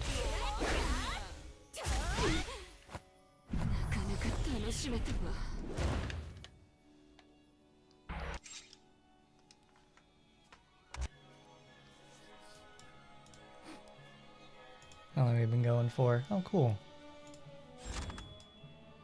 Human. Okay. Did I miss it, or they just do repeat limited weapon banner? No, they brought back the costume package too. I know they did that. That was a costume I was not going to miss out on because, like, Asuka is one of my favorite Taimanins for sure. Absolutely. She's a lovely girl. I don't think when I was I remember when they announced the costume itself, like that was going to come out. That was also the time I was playing like Elden Ring Mania was in full swing. So it was like I'm sitting there playing Elden Ring. I'm in like the reverse like study tower, and I see like a post that says like, oh, the newest costume in Action Taimanin is coming out. It's gonna be Asuka's limited costume, and it's like, wow, that's incredible. Way to go, girl. And I was like, I love it because it actually takes advantage of the whole fact that like Asuka's got robot parts and it does like the best job with it. It's a really good looking costume. It gives her these weird hooves, but I can deal with it. Like, it's not a costume that was, I think, used anywhere else before. It's like wholly original. So it's like, it's really nice. It's a good look.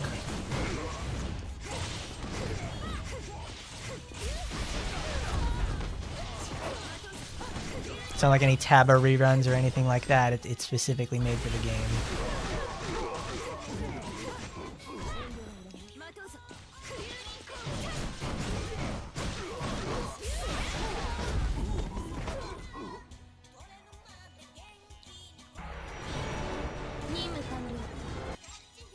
.73, almost there. You like running her as blue, making go mock chicken. I like using green Asuka because she's you use green Asuka, you don't use her Taimanin art, and you get all the punching and kicking attacks, so it makes her just like kung fu robot. It's really fun. Oh, doing the tower run for Asuka is one of my favorites. It's so much fun to use her. Well, I don't have the best gear for Asuka, so it was very much a challenge, but that was a very satisfying challenge, that's for sure. Alright, Micah. Alright, this is a humans mission. This is a destroy all humans mission. We're gonna give him the probing of a lifetime. I do like how they give you like a really easy mission beforehand, like before going to 75. Because these are like these regular human enemies are like super, you know, simple stuff like regular basic ninjas. They don't have any special upgrades or anything like that, and you fight Micah at the end. This is like 74 is a floor that I go to a lot when I want to test stuff out on people, because Micah's a, you know, relatively easy boss by herself, but when she gets other people with her, she's very, very dangerous. Because she gets that stupid ass concussive round that does a million damage. Micah, you're saying words that I don't understand, but thank you. Yeah, Micah just loves to stand still, so she just eats these things all day.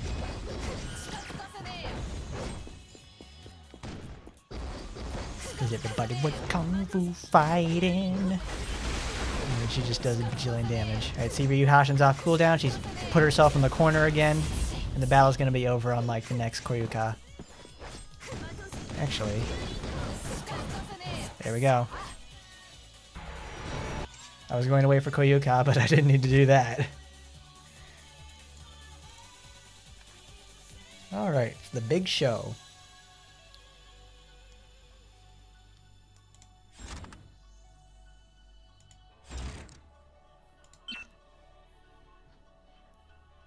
Okay, first we're going to change her costume to Enter the Dragon Lady. Because it's the only one that matters, because we got the fist. We got the dragons. So first we're going to go get Draconic Fang Gauntlet. We're going to have, of course, her dragon fists, because she is the dragon lady. We're going to change our supporters out, because This is 75 and you have to win. We use our boring setup. Good old Shisui in the main. Cat and Kaoru in the back. They're gonna deal 20 million damage and the battle will be over really quickly. But we still gotta survive. Nakayusu, Boryuka cannot take this. So we take Blaze Dance. Alright, Sue, show them how it's done, baby. Final level, that's right. It's gonna be one hell of a final level for sure. Come on, let's change the music.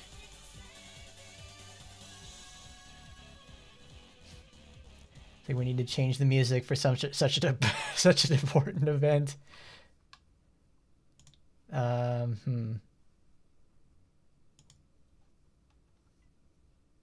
Oh no, it's not gonna work. There it is. No, there it is. There. Not the Casey Edwards version. Cause it's good. It's like, oh, it's the 9-minute version. We're not gonna have that. There we go. That's the 6-minute version of Bury the Light. All right, Sue, show them how it's done, baby.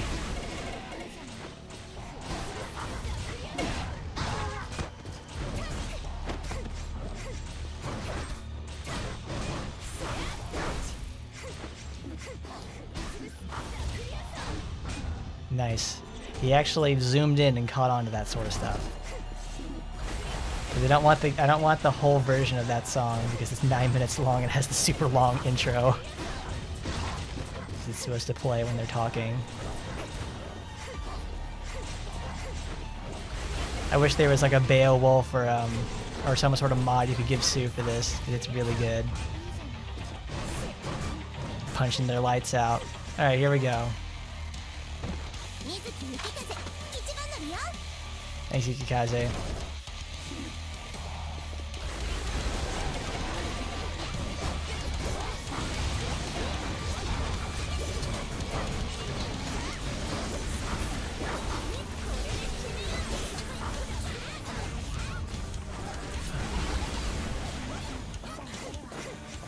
Ooh, perfect. I got it. They're just in time.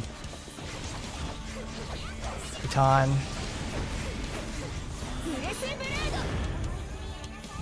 Activate it. Okay, there's Sakura. She's right there. Perfect. That's not going to defeat her, but it's going to do enough.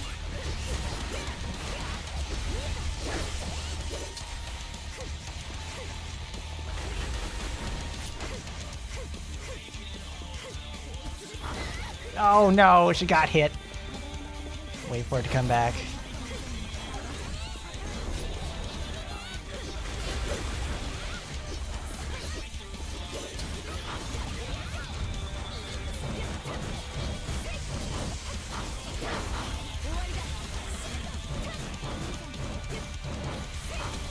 Yes, oh my gosh, she beats her to death with her fists. That's how it's done, Sue. Congratulations.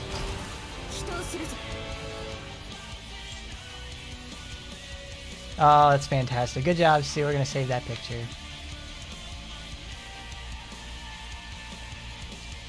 Born in flames, I have been blessed.